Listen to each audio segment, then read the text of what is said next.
Hey guys, माहौल जबरदस्त शानदार। सीए में फाइनल इनडायरेक्ट टैक्स। सरकार, अगर आपके एग्जाम्स मई 2023 में है या नवंबर 23 में है तो नया बैच आपके लिए आ गया है। सबसे खास बात इस बैच की, बैच शुरू करने से पहले एक बड़ी खास बात मैं आपके साथ शेयर करूंगा। ये बैच के अंदर जो आपको रिकॉर्डिंग मिल रही है, ये पूरा फेस टू फेस बैच का ही रिकॉर्डिंग मिलेगा। एंड जो मेरा बैच मई 2022 के अंदर जो मुंबई में हुआ था, सरकार उसी बैच को, फेस टू फेस बैच को ही हम ये एडिट कर रहे हैं। एंड जहां जहां पे भी अमेंडमेंट्स आपके लिए एप्लीकेबल हो गए, उन सब लेक्चर्स में हमने अमेंडमेंट इंसर्ट कर दिए। एंड सर, ये सारे लेक्चर्स में आपको माहौल मिलेगा फेस टू फेस बैच का। सबसे बड़ा फायदा ये है उसके अंदर कि सरकार, एक तो पॉजिटिव वाइब्स, जो फेस टू फेस बैच की पॉजिटिव वाइब्स होती है, माहौल बनता है, वो आपको पूरा मिलने वाला है with all conceptual clarity with practical example. Second thing, face to face base में जो माहौल बनता है, उसमें जो लाइव स्टूडेंट्स बैठे होते हैं, उसके साथ में जो एग्जांपल निकलते हैं, उन live practical day to day life के साथ जो आपके एग्जांपल्स अटैच होते हैं, उनके थ्रू हमने हंसी मजाक के थ्रू टॉपिक को समझा डाला है। एंड सर, आपको मजा आने वाला है इन लेक्चर के अंदर। तो सर, कंटिन्यू करें आपके इस माहौल को पढ़ाई के साथ, पर पूरा फोकस आपका पढ़ाई की तरफ रहेगा। I am sure definitely you will focus on the studies. And sir, ये लेक्चर्स आपको हेल्प करेंगे to cover each and every topic in detail, वो भी conceptually with all practical and live example. Plus एक खास बात और है, जो भी एग्जांपल्स मैं क्लास में दूंगा, that will help you up. जो भी कॉन्सेप्ट हम डिटेल में पढ़ते हैं सर, वो उसके कॉन्सेप्ट्स और practical example will help you to understand each and every concept in detail. और सर, उन एग्जांपल्स की वजह से, उस प्रैक्टिकल क्लैरिटी की वजह से, ये टॉपिक्स जो आप पढ़ेंगे सर, उसको भूल पाना आपके लिए असंभव है। तो सरकार, अच्छे से पढ़ते हैं, माहौल के साथ पढ़ते हैं, शुरू करते हैं हम लेक्चर को। एंड सर, जो मई एंड अप्रैल एंड मई 2022 में जो फेस टू फेस बैच हुआ था मुंबई में, उसका रिकॉर्डिंग आपको मिल रहा है with covering all the amendments relevant for your exams. माहौल के साथ हम शुरू करते हैं। ऑल द बेस्ट, भारत माता की जय। मिलते हैं, कहां मिलते हैं? ओए, कंटिन्यू रहा लेक्चर आपके लिए। माहौल। Yes sir, good morning. Good morning. Yes sir. सरकार, indirect tax, CA final, CS final या CMA final. Sir, indirect tax की अगर हम बात करें तो as far as our syllabus is concern. अच्छा, एक बात और आपको ध्यान मेरी तरफ देना, ये क्या चल रहा है उसको नहीं करना ध्यान। ओके, वीडियो रिकॉर्ड हो रहा है यार। ओके, तो सर तो पॉइंट मेरा आपसे ये है कि indirect tax, first of all, this is a full course batch. ये कोई फास्ट ट्रैक बैच नहीं है, कोई रिवीजन बैच नहीं है, this is a full course batch. पर हाँ, आपने सीए फाइनल इनडायरेक्ट टैक्स में आप आ गए हो अगर यहाँ पे क्लास में, इट मीन्स आपने आर्टिकलशिप तो करी है। सेकंड थिंग, आपने इंटरमीडिएट भी पास किया होगा, सीए इंटर, तो वहां भी कुछ ना कुछ तो आपने इनडायरेक्ट टैक्स पढ़ा है यार। तो मैंने प्रिजम्पशन लिया है कि आपको, हाँ, दिल की बात आ गई बार सर सर, हमको कुछ भी याद नहीं है। ठीक है, okay, this is a full course batch. सबसे पहली बात, हमको कुछ भी याद नहीं है, और अगर आर्टिकलशिप में भी कुछ किया है तो किया है, अच्छे से किया है, नो डाउट। पर एज फार एज पढ़ाई इज कंसर्न, हमको सब कुछ पढ़ना है। मैंने प्रिजम्पशन नहीं लिया है कि आपको कुछ भी नहीं आता है। We are reading it for the first time. Indirect tax का आई भी नहीं आता है। अंदर से इतनी खुशी है सर ओके, चलिए सर। तो right from the basic we have to begin and till top we have to reach. Clear? देखो, आप ये ध्यान रखिए कि we are not reading just to pass the exams, we are reading to become a chartered accountant और a company secretary और अ CWA। समझे मेरी बात? आपने अगर ये लेक्चर पढ़ा, इट मींस आपको इनडायरेक्ट टैक्स आना चाहिए। That's it, that's it. अब एग्जाम कोई भी हो, कभी भी हो, कैसा भी हो, समझे मेरी बात? केवल एग्जाम पास करना is not a target. Okay, हमको इनडायरेक्ट टैक्स आना चाहिए। यहां से क्लास से नीचे उतरे, जो हमने क्लास में पढ़ा वो नीचे किसी ने कुछ पूछ लिया, अपने को आना चाहिए। That's it. Clear? Indirect tax एक ऐसा टैक्स है, जीएसटी पर्टिकुलरली अगर हम बात करें, एक ऐसा टैक्स है जो रोज काम आता है, रोज, वो भी डेली बेस पर और हर ट्रांजेक्शन पे। आप अगर नीचे से कुछ परचेज भी कर रहे हो तो भी काम आता है। आप समझे मेरी बात? डे टू डे लाइफ में ये टैक्स इतना काम आता है, इसलिए आपको बिल्कुल प्रैक्टिकल और बहुत सॉफ्ट तरीके से समझ आना चाहिए। ओके, चलिए शुरू करें हम। पक्का? ओके, तो सर, सबसे पहली बात,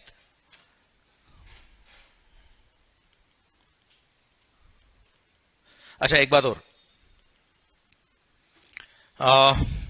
प्रिजम्पशन लिया है, कुछ भी नहीं आता है, पहली बार हम बात कर रहे हैं, पहली बार हम पढ़ रहे हैं, पर फिर भी अगर मैंने आपसे कोई क्वेश्चन पूछा है, it means you know the answer. मैं आपसे वही क्वेश्चन पूछूंगा जो आप एक लॉजिक से सोच के देंगे ना, you can give the answer. Okay, और आपको मेरे से इंटरेक्ट करना है, बात करना है। ओके, एंड सर, जो भी वीडियो क्लास में है उनको भी मेरे से बात करना है, इंटरेक्ट करना है, और आपको भी आंसर देना है। ऐसा लगना चाहिए कि बस आप और हम पढ़ रहे हैं। ओके, तो सर, सबसे पहली बात, इनडायरेक्ट टैक्स क्या होता है? Yes sir, what do mean by indirect tax? Basic answer चाहिए मेरे को, कोई टेक्निकल आंसर नहीं चाहिए sir please. Tax paid indirectly to the government, okay. How it is paid to the government indirectly, मतलब कैसा मैकेनिज्म होता है? Burden is on one person and actually pay कोई और कर रहा है, इंसिडेंस पास ऑन हो रहा है। Very good, okay, very good. अगर हम बात करें डायरेक्ट टैक्स की, चलिए what do mean bye direct tax? Yes sir, answer देना है तो मैं भी सो जाऊंगा, देखो 7 बजे बहुत टाइम बाद उठाऊं मैं भी। Yes sir, direct tax, incidence and impact on the same person. For example of the tax, best income tax, clear? जो पर्सन पे कर रहा है वही उसका बर्डन बोन कर रहा है, वही उसका इंसिडेंस बोन कर रहा है, किसी और को पास ऑन नहीं कर रहा। ओके, क्लियर, पक्का। इनडायरेक्ट टैक्स का कोई एग्जांपल? जीएसटी सर, आप आए इसलिए सर। सर ओके, चलिए, डायरेक्ट टैक्स हो या इनडायरेक्ट टैक्स हो, और भी बात करते हैं मस्त वाली एकदम। ये टैक्सेस क्या होते हैं? ये सरकार, एकदम बेसिक से बात करना है अपने को, एकदम रूट लेवल से, कॉमन सेंस से, लिटरली कर रहा हूं। इन बातों को करते करते हम पूरा जीएसटी कस्टम पढ़ लेंगे, पता ही नहीं पड़ेगा अपने को। ओके, बिल्कुल रूट से सर, कोई टफ नहीं है। यस सर, डायरेक्ट टैक्स हो इनडायरेक्ट टैक्स हो, what do you mean by taxes? क्या होता है tax? Revenue to the, revenue to the, ओ हो, क्या बात है sir, revenue of the government. Okay, what do you mean by government? चलिए, ये गवर्नमेंट कौन है, सरकार कौन है? Central government and state government. ये भली सेंट्रल हो या स्टेट हो, गवर्नमेंट कौन आखिर? हाँ, क्या, कहां से, मतलब हम कैसे?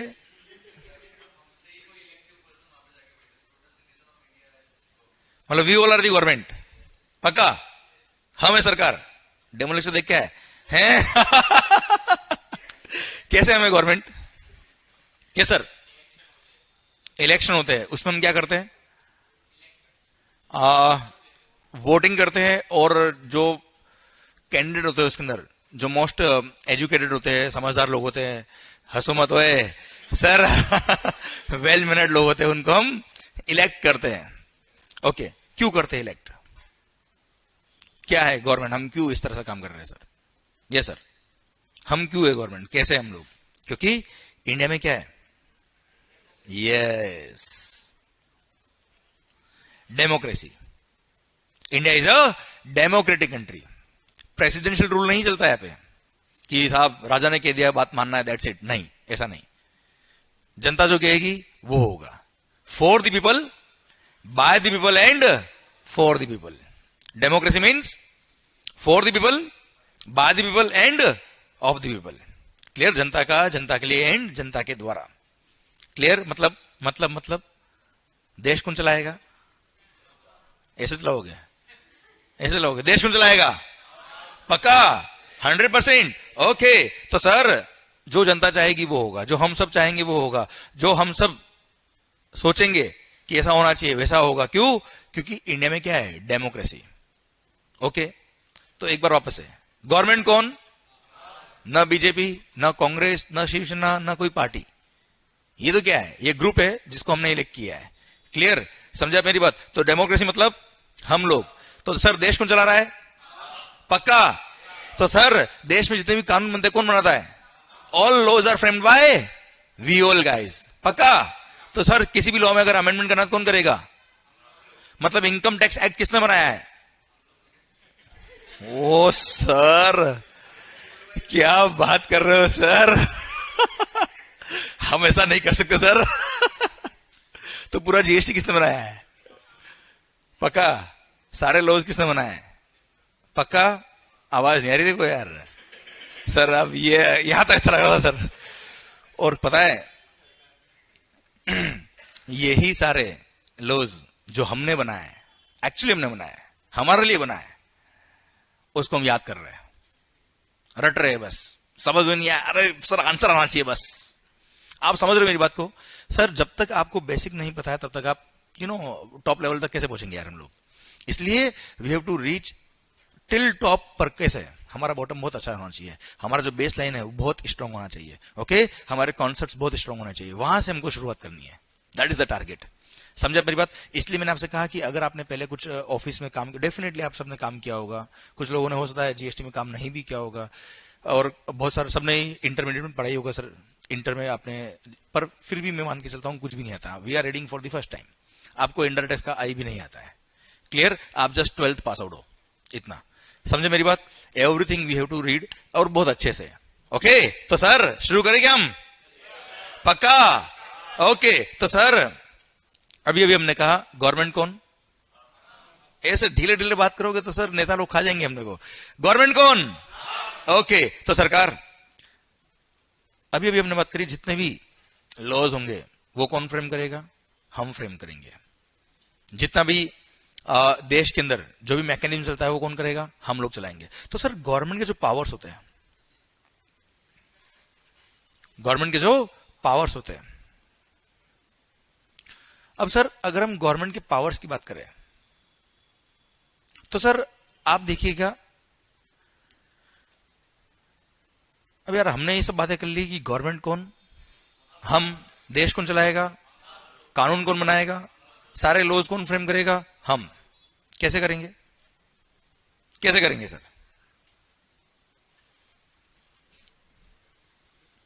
ये सर कैसे फ्रेम करेंगे हम लोग? बिल पास करेंगे, कहां पास करेंगे, पार्लियामेंट में। ये पार्लियामेंट कैसे बनता है sir, what is parliament? Yes you are correct, जो आप सोच रहे हो सही है, बोलो पर एक्सप्रेस करो।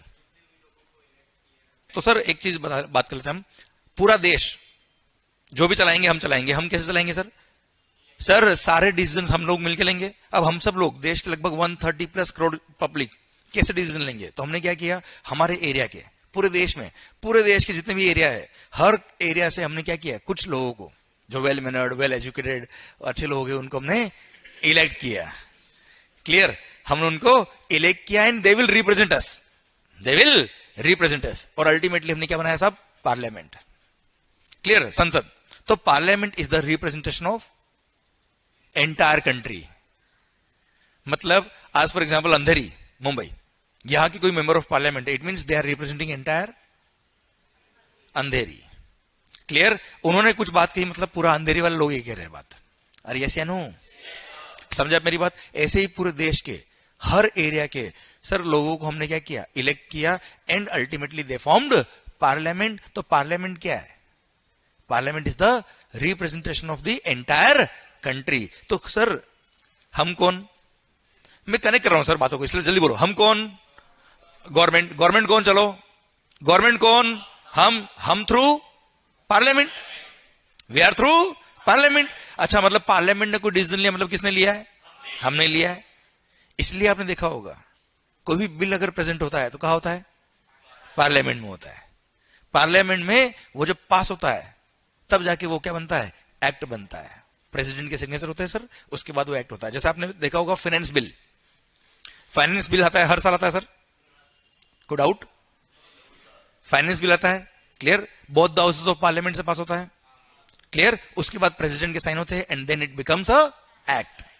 तब तक वो एक्ट नहीं होता है, वो बिल होता है, प्रपोज किया होता है कि we want this changes, clear, समझे मेरी बात? इसलिए गवर्नमेंट के जितने भी पावर्स है, all powers are parliamentary powers.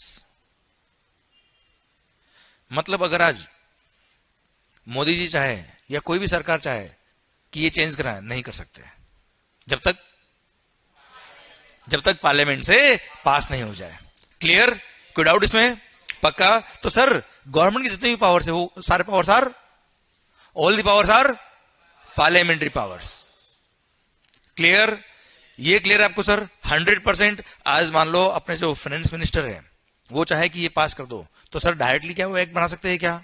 आवाज नहीं आ रही हुई sir, all powers are parliamentary powers, parliament बोलेगी तो काम होगा, पार्लियामेंट बोलेगी तो काम नहीं होगा, 100%।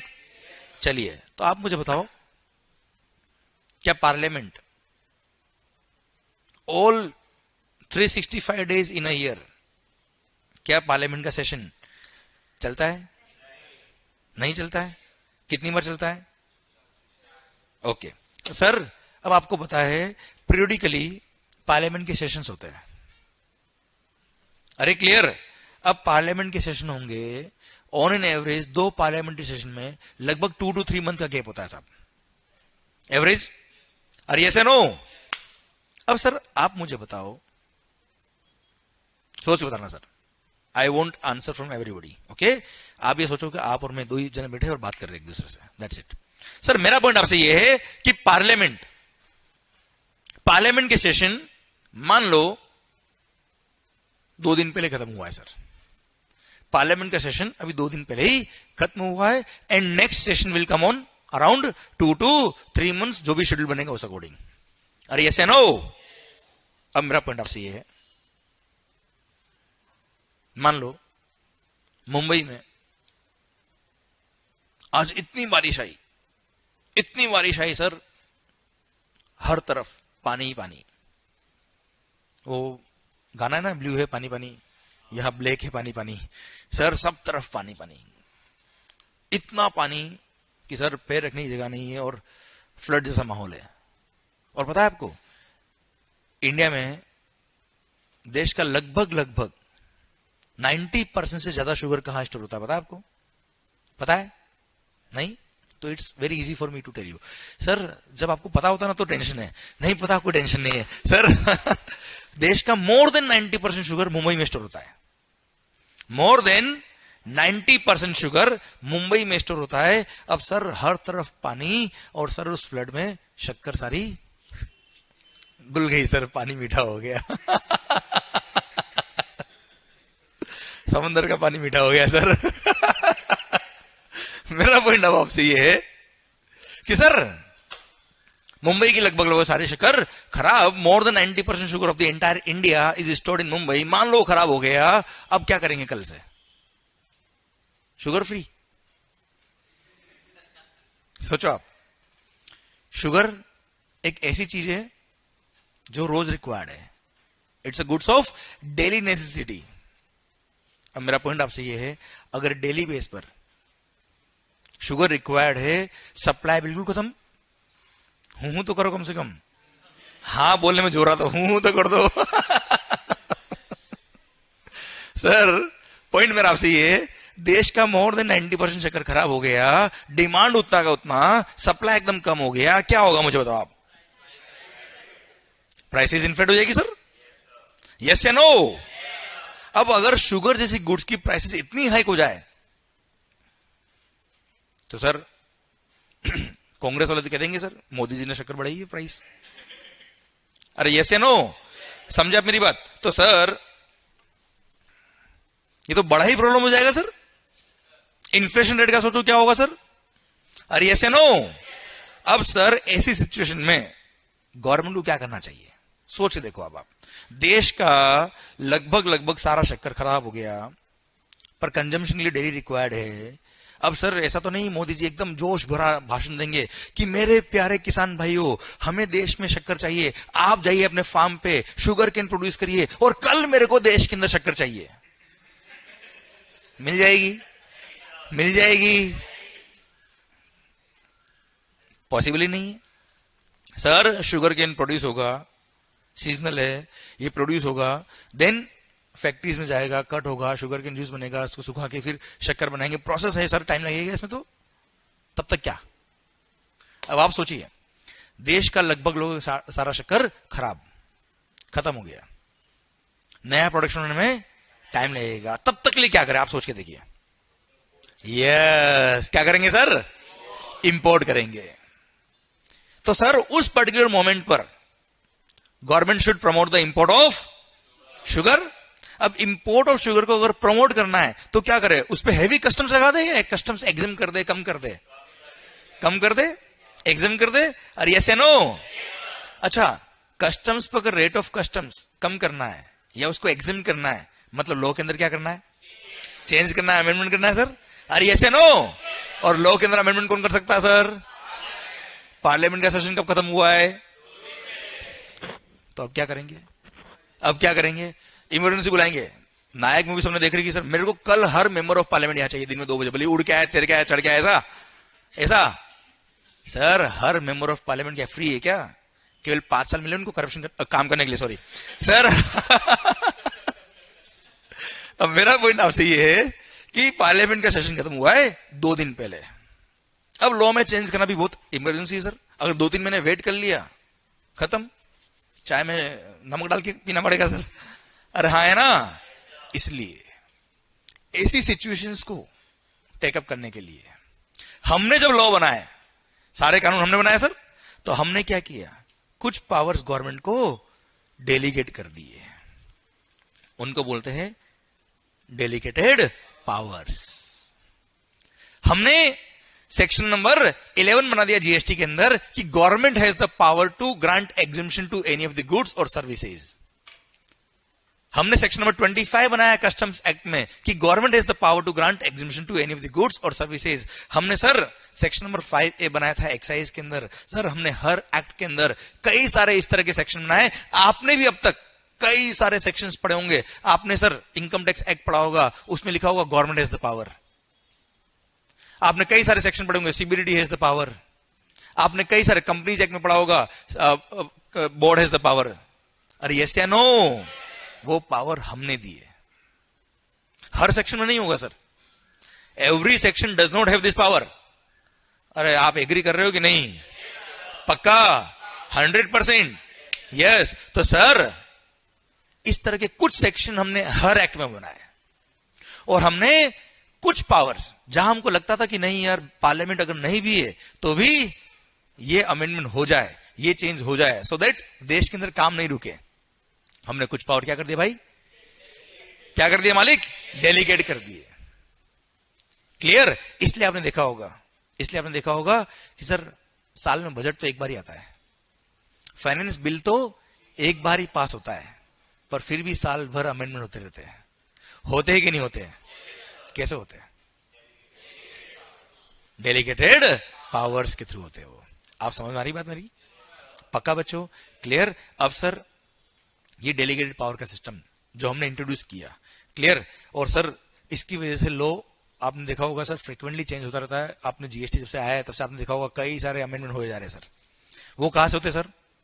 डेलीगेटेड पावर्स के थ्रू होते हैं। फाइनेंस एक्ट के थ्रू तो होते ही होते हैं सर, पर डेलीगेटेड पावर के थ्रू नोटिफिकेशंस। और हाँ है ना, आपने देखे होंगे कई सारे नोटिफिकेशन आते हैं। कहां से आते हैं वो? यहां से आते हैं। क्लियर? यहां तक सिस्टम क्लियर है क्या भाई? पक्का? ओके। अब सर बहुत सारे लोग सोच रहे होंगे सर ये सब बातें आप क्यों कर रहे हो, हमको तो सर जीएसटी पढ़ाओ, बात खत्म। सर ये बातें करना इसलिए जरूरी था क्योंकि आपको पहले ये पता होना चाहिए कि हमको पढ़ना क्या है। आइए हमको पढ़ना क्या है, कहां तक पढ़ना है, पहले हम वो बात कर लेते हैं। अब as far as examinations are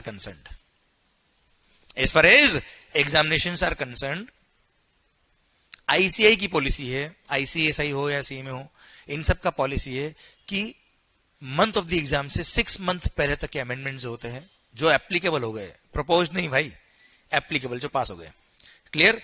वो हमारे एग्जाम्स के लिए रिलेवेंट होते हैं। So if you are having your exams in the month of May 2023, then all amendments which are made effective till 31st of October 2022 are relevant for your exams. And if you are having your exams in the month of November 23, then amendments made effective till 30th April 2023 will be relevant for your exams. तो sir currently ये जो batch हम पढ़ रहे हैं, obviously ये month of October November चल रहा है सर, इसलिए sir all amendments which will be made effective till 31st October 22 will be covered in this lecture. जो भी बुक आपको मिलने वाली है, जो भी बुक आपको मिल रही है, वो 31st October 2022 तक अमेंडेड है। सारे प्रोविजंस जिसमें भी अमेंडमेंट आया, सर्कुलर इशू है, वो सब हम कवर करने वाले हैं टिल 31st October 2022। इसलिए जिनके भी एग्जाम्स May 23 है उनको अलग से कोई अमेंडमेंट देखने की जरूरत नहीं रहेगी, पर जिनकी भी एग्जाम्स नवंबर 23 है वो भी इस लेक्चर को आराम से ले सकते हो, कोई टेंशन नहीं है। क्योंकि सर इन 6 मंथ में जो अमेंडमेंट्स आएंगे, वैसे बहुत ज्यादा अमेंडमेंट नहीं आते हैं, जो भी अमेंडमेंट्स आएंगे all amendments will be duly recorded and will be uploaded on YouTube along with the amendment notes। तो सर इन 6 मंथ में मतलब 1 नवंबर 22 से लेकर 30 अप्रैल 2023 तक जो भी अमेंडमेंट्स आते हैं इसका सेपरेट रिकॉर्डिंग में करके YouTube पे अपलोड कर दूंगा along with the amendment notes। पर हाँ सर आपको जैसा पता है हर बार अमेंडमेंट लेक्चर जो मैं अपलोड करता हूं ऑन एन एवरेज 4 आवर्स के लेक्चर, 4 घंटे के लेक्चर होते हैं सर सारे मिला के। क्लियर? इसलिए बहुत टेंशन आपको लेने की जरूरत नहीं। इसलिए अगर आपके एग्जाम्स मई 23 हो या नवंबर 23 हो, कोई दिक्कत नहीं है, आप आराम से इन लेक्चर को ले सकते हो, माहौल के साथ पढ़ाई कर सकते हो, बस always maintain the confidence. Okay, तो सर आपको समझ में आ गया शायद कि सर ये मैंने ऊपर जो कहानी पूरी पढ़ाई थी वो क्यों पढ़ाई, कि सर किस तरह से अमेंडमेंट होते हैं, किस तरह से सर केवल फाइनेंस एक्ट के थ्रू ही अमेंडमेंट नहीं होते हैं, डेलीगेटेड पावर के थ्रू भी अमेंडमेंट होते हैं। एंड सर क्या अमेंडमेंट्स सर आपके लिए रेलेवेंट है, कब तक के अमेंडमेंट्स आपके लिए रेलेवेंट है। I hope you got the entire point. Clear? Done. तो सर कंटिन्यू रहा है वापस से, हु इज द गवर्नमेंट से माहौल। आप मुझे बताएं गवर्नमेंट कौन? पक्का? जितने भी लोग बनाएंगे कौन बनाएंगे? आवाज नहीं आ रही ओए। पक्का? 100%? चलो तो एक बार, बहुत सारे लोग बोलते हैं गवर्नमेंट चोर, बोलते हैं ना सर, तो एक बार बोलना गवर्नमेंट कौन? हम। और हम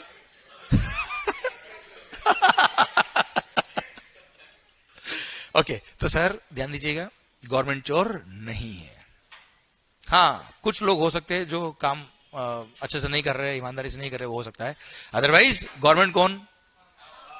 चलो एक एग्जांपल दूं क्या यार, इस पर ट्रस्ट हो जाएगा आपको कि हाँ सर सही में गवर्नमेंट अच्छी है। सर अभी तक तो सर आपने कहा बहुत अच्छा लग रहा है सर, कैसे अच्छी है सर? देखते हैं। लॉ सारे हमने बनाए हैं। क्लियर? कैसे देखते हैं? देखते हैं सर। सरकार पता है आपको, अगर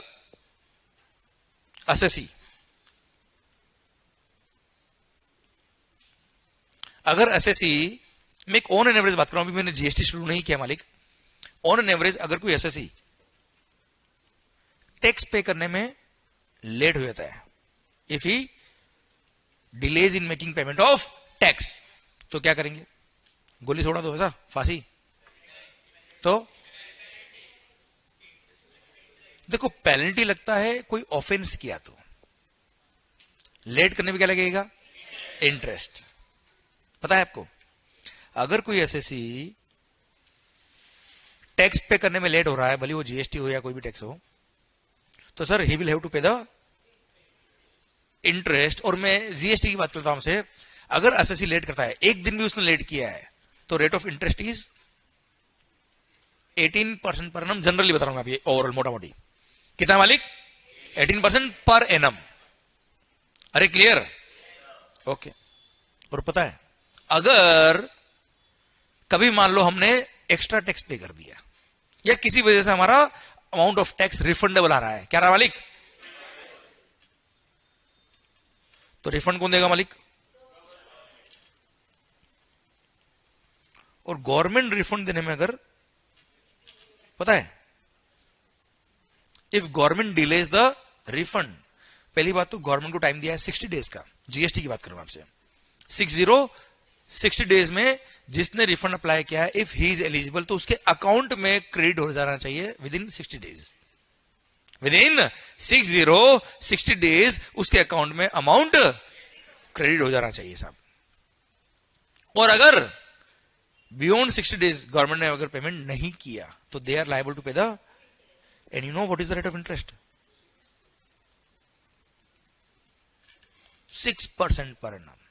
हमारे लिए 18, और वो भी वेरी नेक्स्ट डे से, जैसे 20th of the next month is the due date, तो 21st से क्या लगेगा? और खुद के लिए 6%, वो भी 60 डेज के बाद। है कि नहीं चोर? आप मुझे बताओ, ना इंसाफी है कि नहीं सर? आवाज नहीं आ रही देखो यार। पक्का? ओके चलिए, तो क्या करना चाहिए आप बताओ, सॉल्यूशन बताओ। चलो, या भी बैठा करते सर, सॉल्यूशन ये है या तो इनकी भी 18 कर दो या हमारे भी। यार मैं क्या कह रहा हूं, आप पढ़ाई कर रहे हो सोच के मत बैठो यार, मस्त अपन बात कर रहे हैं, दैट्स इट। लिटरली कह रहा हूं मैं, ऐसे ही पढ़ाई होगी, मस्त होगी बात करो आप मेरे से। क्लियर? समझो मेरी बात। वीडियो क्लास वाले सोच रहे सर हम किससे बात करें? अरे भाई बात कर, सुन रहा हूं तुमको भी, देख रहा हूं। सर मेरा पॉइंट आपसे ये है कि यू टेल मी सॉल्यूशन क्या है इसका? या तो गवर्नमेंट के लिए कितना कर दो 18, या हमारे लिए भी कितना कर दो।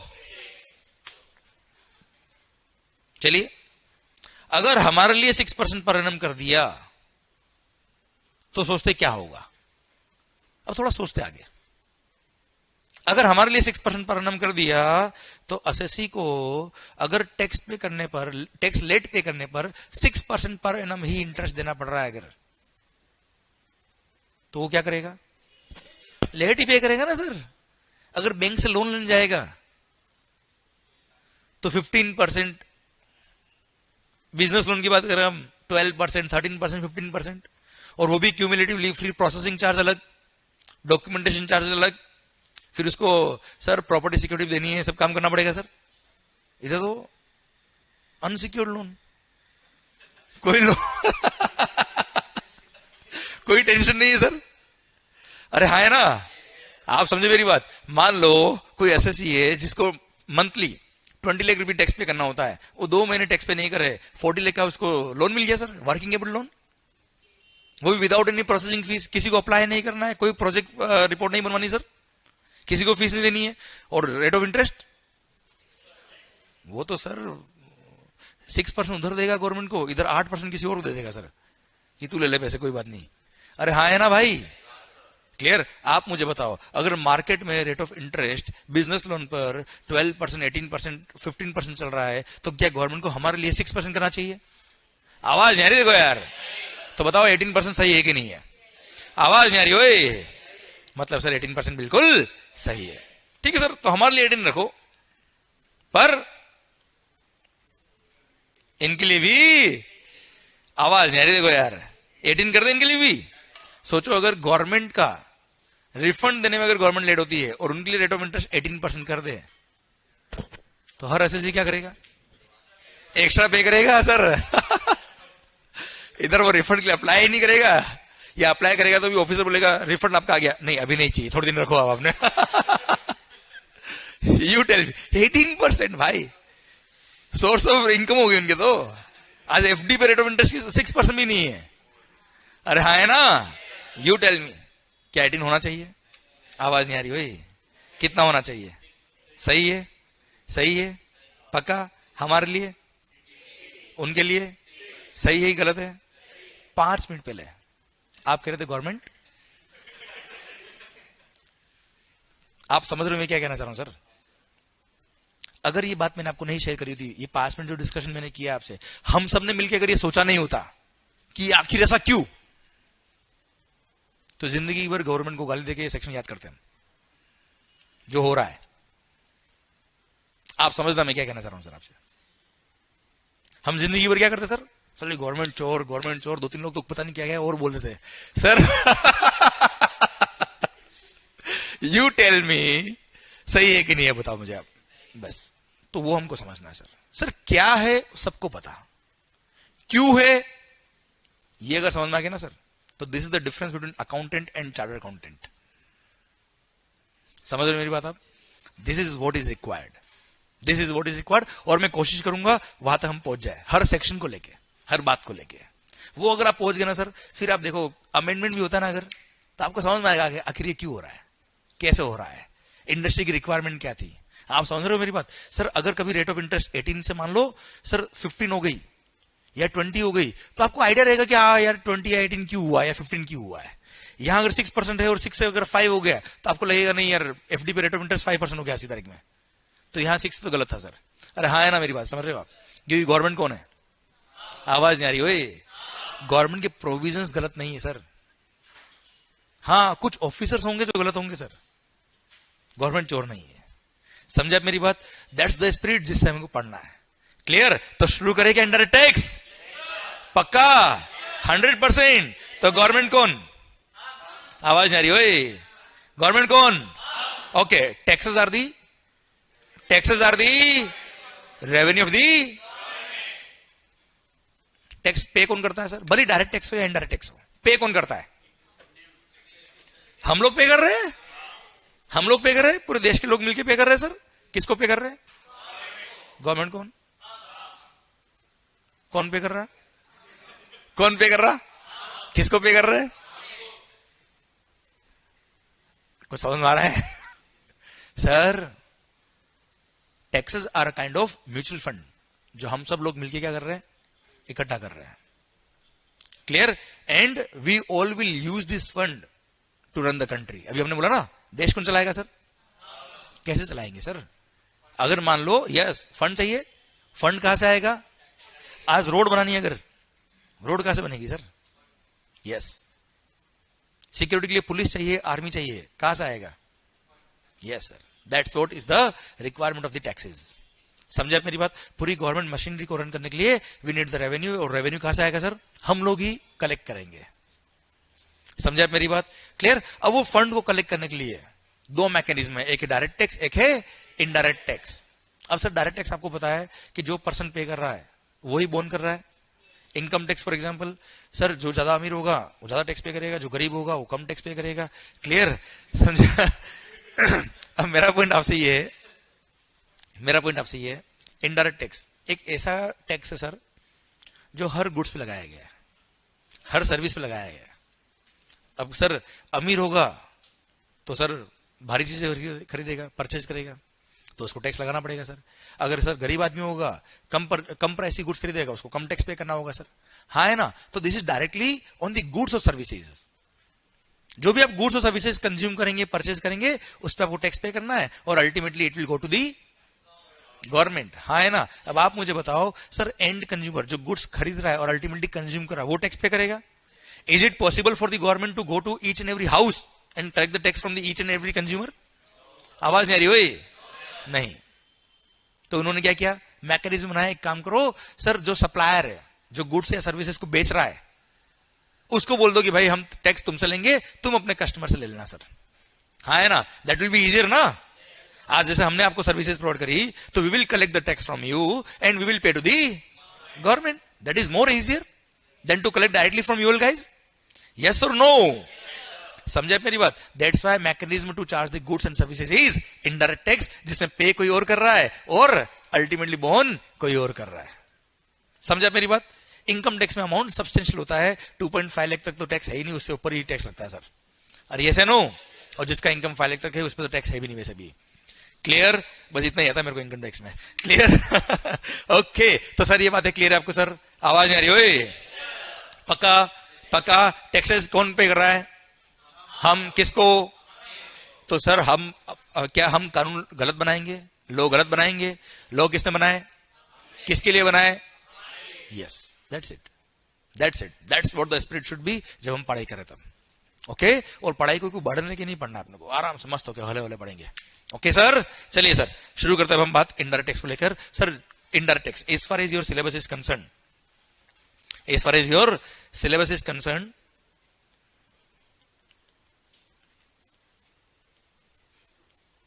इनडायरेक्ट टैक्स के अंदर दो पोर्शन है साहब, GST and customs plus FTP. Writing समझ मारी आपको मेरी? थोड़ा और बिगड़ेगा आगे जाके sir.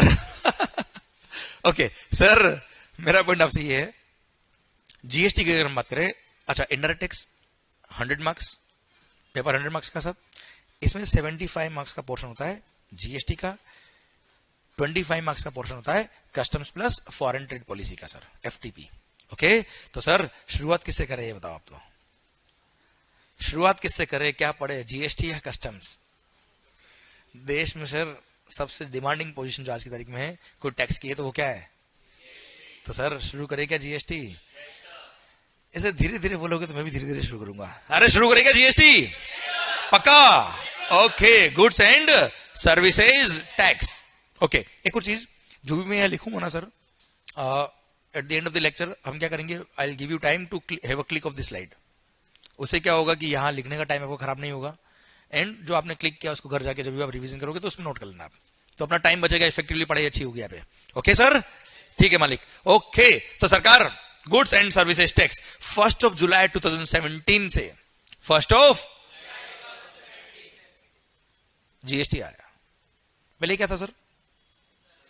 Service tax, excise, VAT, sales tax. अरे हाँ है ना?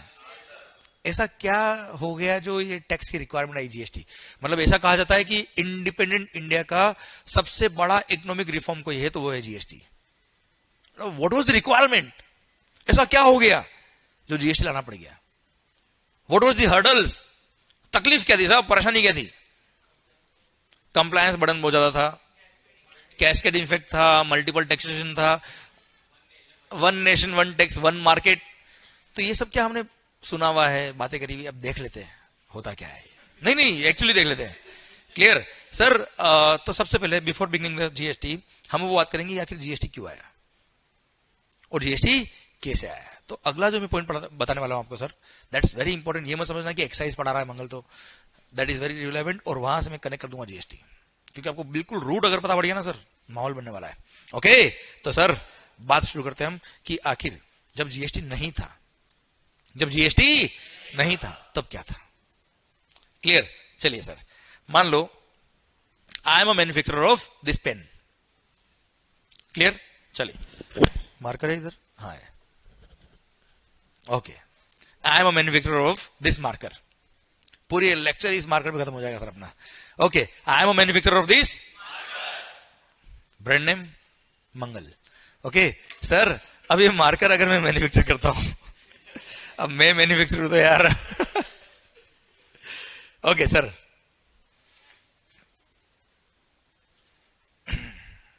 आई am a manufacturer of this marker.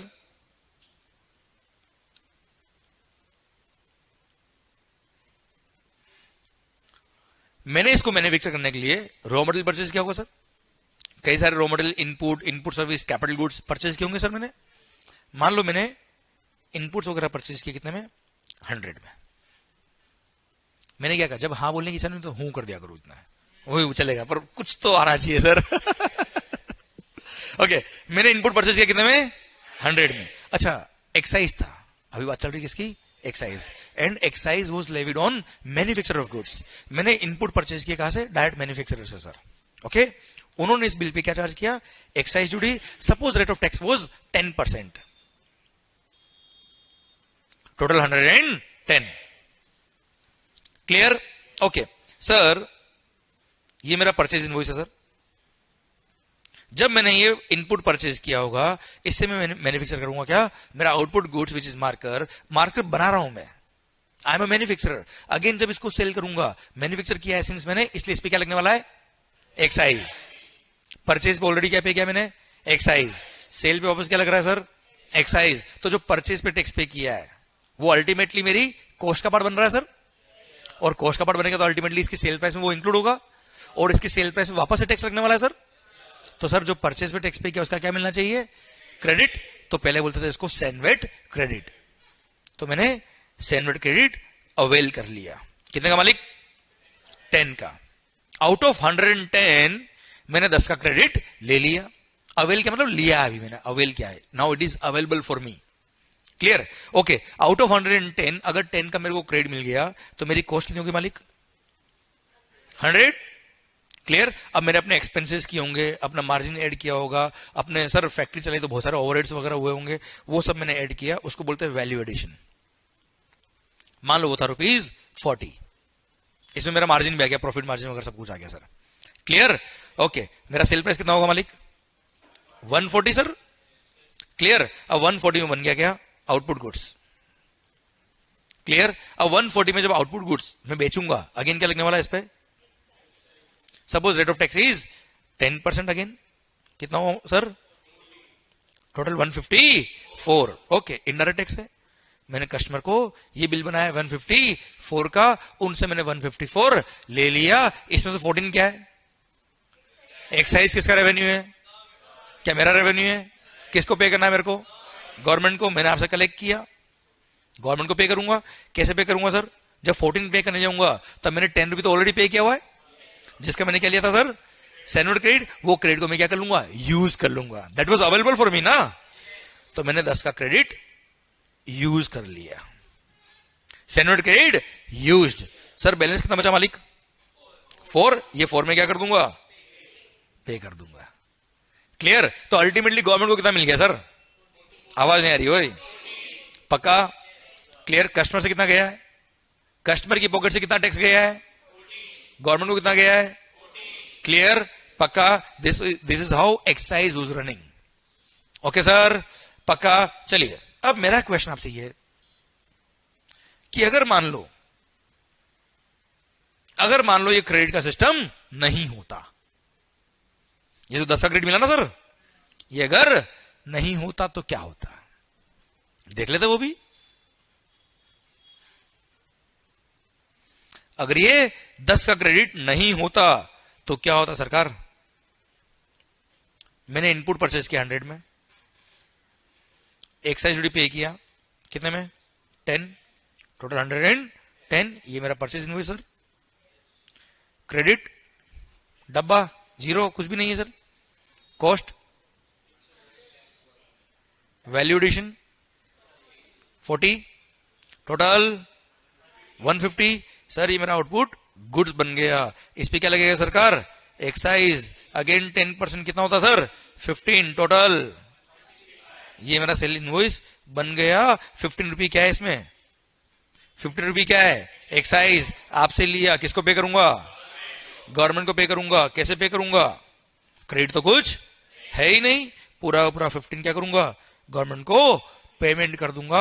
अब आप मुझे बताओ, ध्यान से देख के बताओ, ये 165 जो कंज्यूमर को, जो मेरे कस्टमर थे, उनसे मैंने 165 लिया, इसमें से टोटल टैक्स गवर्नमेंट को कितना गया? टोटल एक्साइज कितना लग गया सर? अल्टीमेटली गुड्स की कॉस्ट विदाउट एनी टैक्स कितना था सर? गुड्स कौन सी थी? मार्कर। क्लियर? मार्कर पर रेट ऑफ टैक्स कितना था सर? मार्कर की वैल्यू कितनी है विदाउट टैक्स? 140। 140 का 10% कितना हुआ सर? जबकि गवर्नमेंट को जा कितना रहा है सर? आवाज नहीं आ रही हुई। क्लियर? पक्का? क्या सही हो रहा है? क्या सही हो रहा है? इसलिए सेनवेट क्रेडिट का सिस्टम आया। क्यों आया सर? अब ध्यान सुनना। देखो 10 का क्रेडिट क्यों मिला, सबसे इंपॉर्टेंट लाइन यही है सर। सबसे इंपॉर्टेंट अगर अपने पूरे लेक्चर में कॉन्सेप्ट कोई होगा तो यही है कि 10 का क्रेडिट क्यों मिला। तो सर 10 का क्रेडिट क्यों मिला? अगर 10 का क्रेडिट नहीं मिलता तो क्या होता सर? सर देखिए अब ध्यान से, ये 100 रुपये, सॉरी, ये 100 रुपये जो है इस पे हम ऑलरेडी टैक्स पे कर चुके। मैंने क्या कहा? हूं कर लिया करो कम से कम। ये जो 100 रुपये है इस पे हमने ऑलरेडी टैक्स पे। ये जो 150 है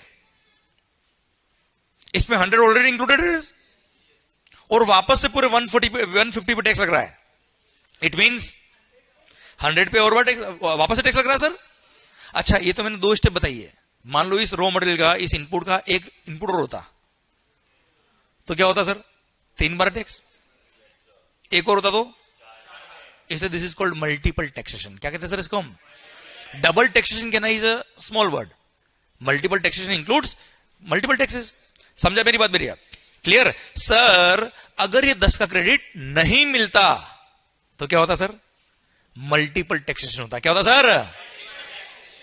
वो 100 जिसपे हमने ऑलरेडी टैक्स पे कर दिया है, सिंस वो 140 में इंक्लूडेड है, ये सेल प्राइस में इंक्लूडेड है। क्लियर? मल्टीपल टैक्स हो जाता। क्लियर? इसलिए 10 का क्रेडिट मिला। सेकंड बात एक और, ये 150 जो था, इस 150 में ध्यान से देखो, ये 10 रुपये भी है सर। 10 रुपये क्या था सर? 10 रुपये क्या था सर? Tax, excise. अब इस 150 में ये 10 रुपये भी है और इस पूरे 150 में वापस से 10% एक्साइज लग रहा है। इट मींस वो जो 10 रुपये टैक्स था उस पर भी एक्साइज लग गया सर। यस या नो? मतलब एक्साइज पे एक्साइज, एक्साइज पे एक्साइज। अरे भाई तुमको टैक्स किस पे लेना है यार? वैल्यू ऑफ गुड्स पे लेना है कि टैक्स पे टैक्स लेना है? वैल्यू ऑफ गुड्स पे लेना सर। इसलिए ये टैक्स पे जो टैक्स लग रहा था, this is what is called cascading effect. This is what is called. समझे आप मेरी बात? इस 100 पे जो बार बार टैक्स लग रहा था, this is called multiple taxation. और जो 10 रुपये एक्साइज था, एक्साइज पे एक्साइज लग रहा था, this is what is called. So to avoid the multiple taxation and 10 का क्रेडिट मिला। मेरी बात समझ में आई आपको? अब मैं पूरी लैंग्वेज को बोलता हूं अच्छे से। अगर आपसे जिंदगी में कोई पूछ ले अगर कि आखिर 10 का क्रेडिट क्यों मिला, तो एक ही आंसर आना चाहिए क्या? क्योंकि टैक्स जो लग रहा है वो पूरे 140 पे लग रहा है। कितने में लग रहा है sir? Which includes 100। Which includes 100 on which we have already paid the tax, और वापस से पूरे 140 इंक्लूडिंग 100 पे टैक्स लग रहा है. So to avoid the multiple taxation and cascading effect 10 का क्रेडिट मिला. यस या नो? अच्छा, इस बात को और सब्सटेंशिएट करने के लिए एक एग्जांपल और देता हूं, मजा आ जाएगा आपको जिंदगी में. अच्छा, कोई जल्दी तो नहीं आपको? पक्का? मेरे को भी नहीं है सर, आराम से पढ़ने का, पर बिल्कुल बेसिक से, बिल्कुल बेसिक. हर एक चीज इतनी क्लियर होनी चाहिए कि उसका लॉजिक कोई पूछ लेना सर तो अपन उसको पूरा खोल के रख दे. समझे मेरी बात? जैसे अभी आपने पढ़ा या आपने सुना सर मल्टीपल टैक्स हटाने के लिए, कैस्केडिंग इफेक्ट हटाने के लिए, ये सब केवल बातें कोई पूछ ले कैसे होता था पता चल, ये खोल दिया पूरा. समझा मेरी बात?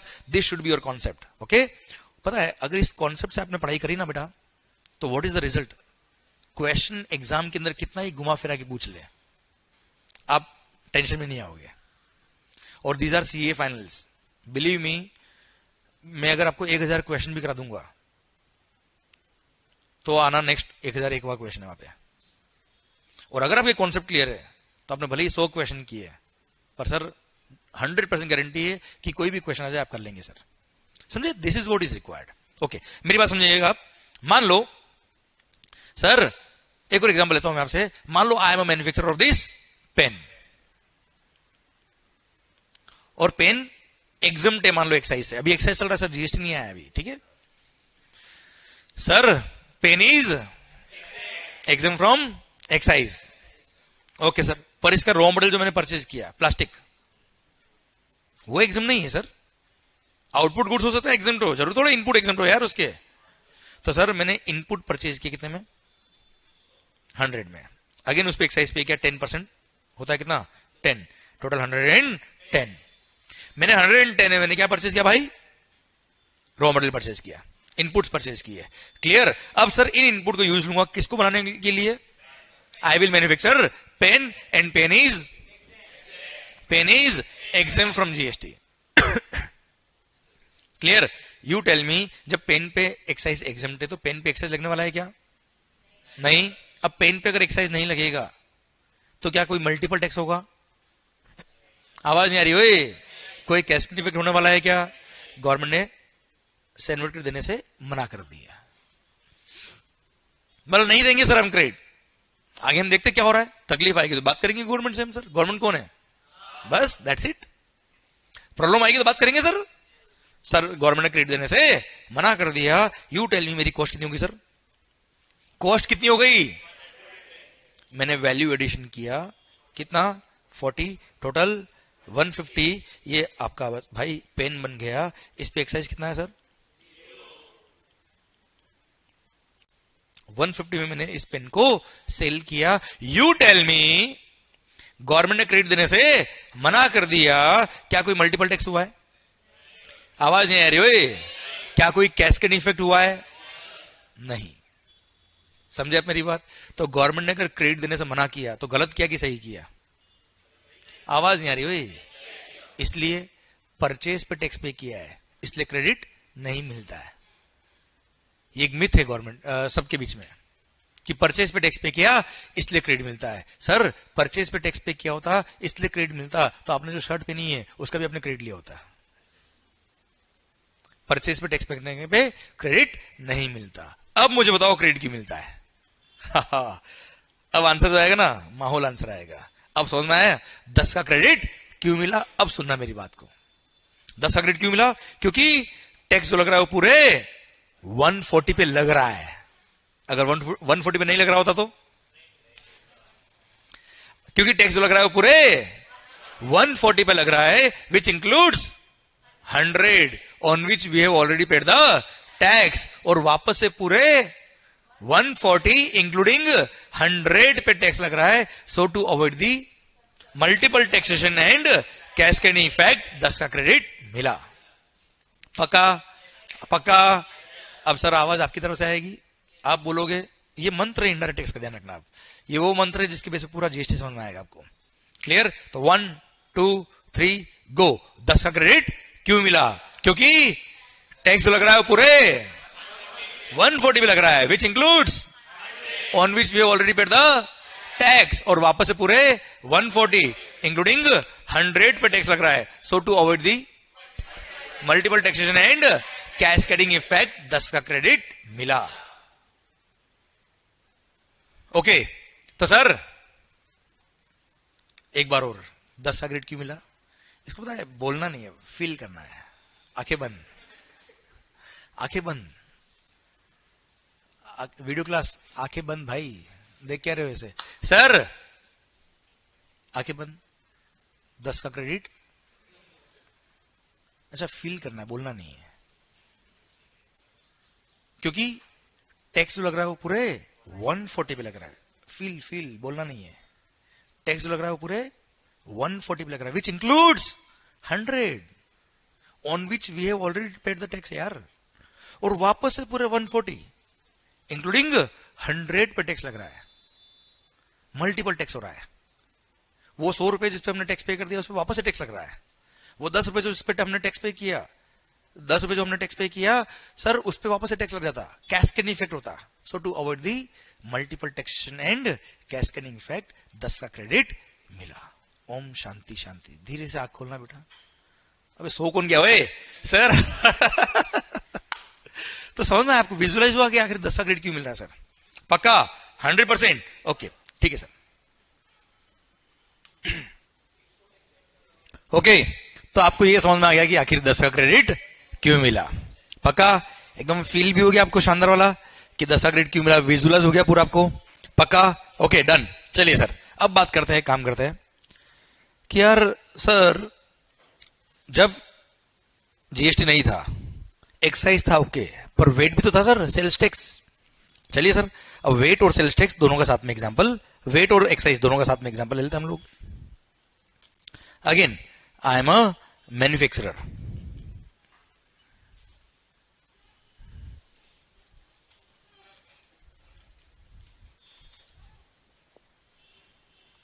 I am a manufacturer. Okay.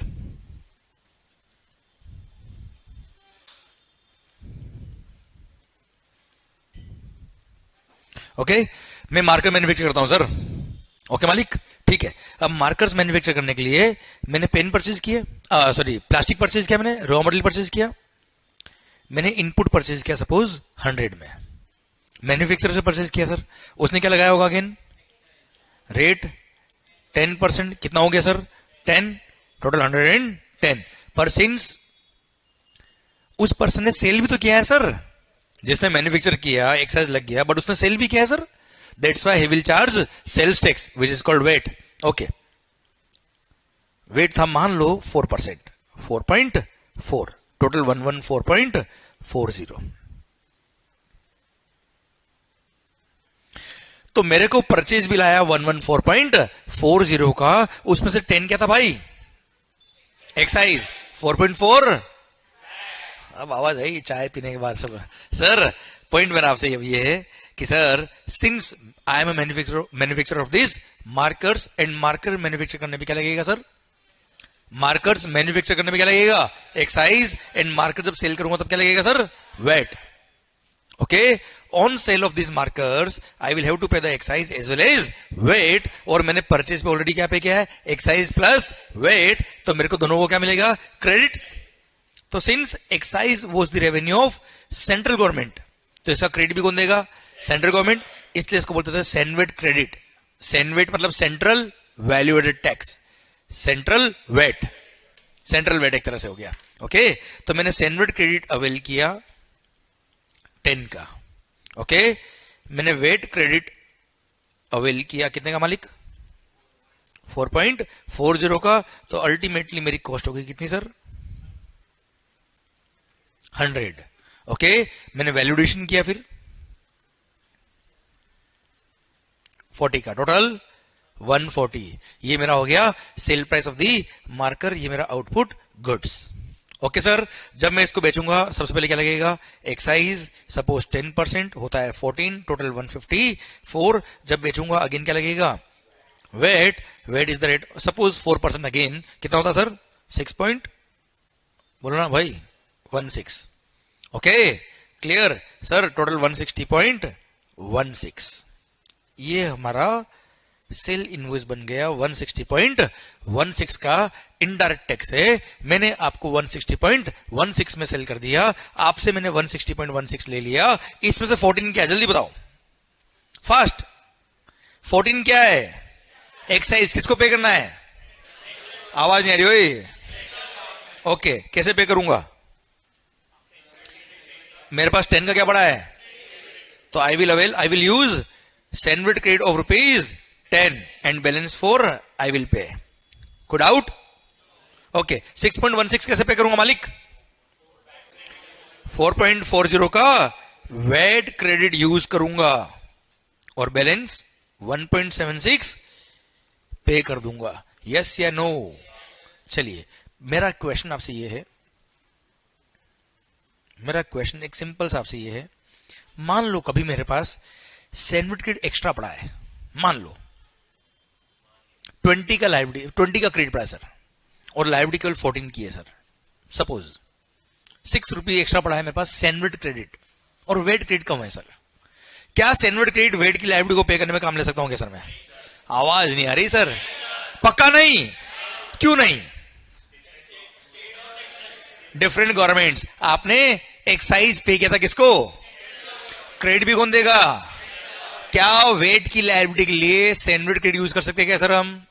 चलो रिवर्स कैसे लेते हैं। मान लो कभी वेट का क्रेडिट एक्स्ट्रा पड़ा है, मान लो suppose if you have extra credit of VAT, can you use it for payment of liability of central tax excise? आवाज नहीं आ रही ओए? Why not? क्योंकि आपने वेट किसको पे किया है? स्टेट गवर्नमेंट को। क्लियर? क्या सेंट्रल गवर्नमेंट क्रेडिट देगी कभी इसका? नहीं। क्लियर? समझे मेरी बात? इसलिए वेट का क्रेडिट वेट में काम आएगा, सैंडविच क्रेडिट सैंडविच के लिए काम आएगा सर। यस या नो? कारण क्या है? गवर्नमेंट, सेंट्रल गवर्नमेंट और स्टेट गवर्नमेंट, जिसकी रेवेन्यू जिसको मिला वही क्रेडिट देगा ना यार। Simple logical. पक्का? ओके चलिए, अब मेरा क्वेश्चन अगेन आपके लिए आ गया है क्या, आखिर ये 10 का क्रेडिट क्यों मिला? जल्दी से, क्योंकि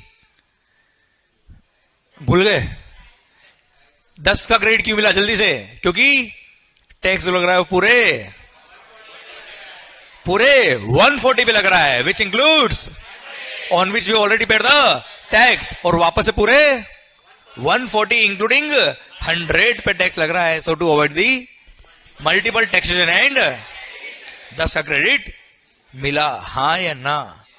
एक्चुअली मेरा क्वेश्चन ये नहीं था, मेरा क्वेश्चन था आखिर ये 4.4 का क्रेडिट क्यों मिला सर?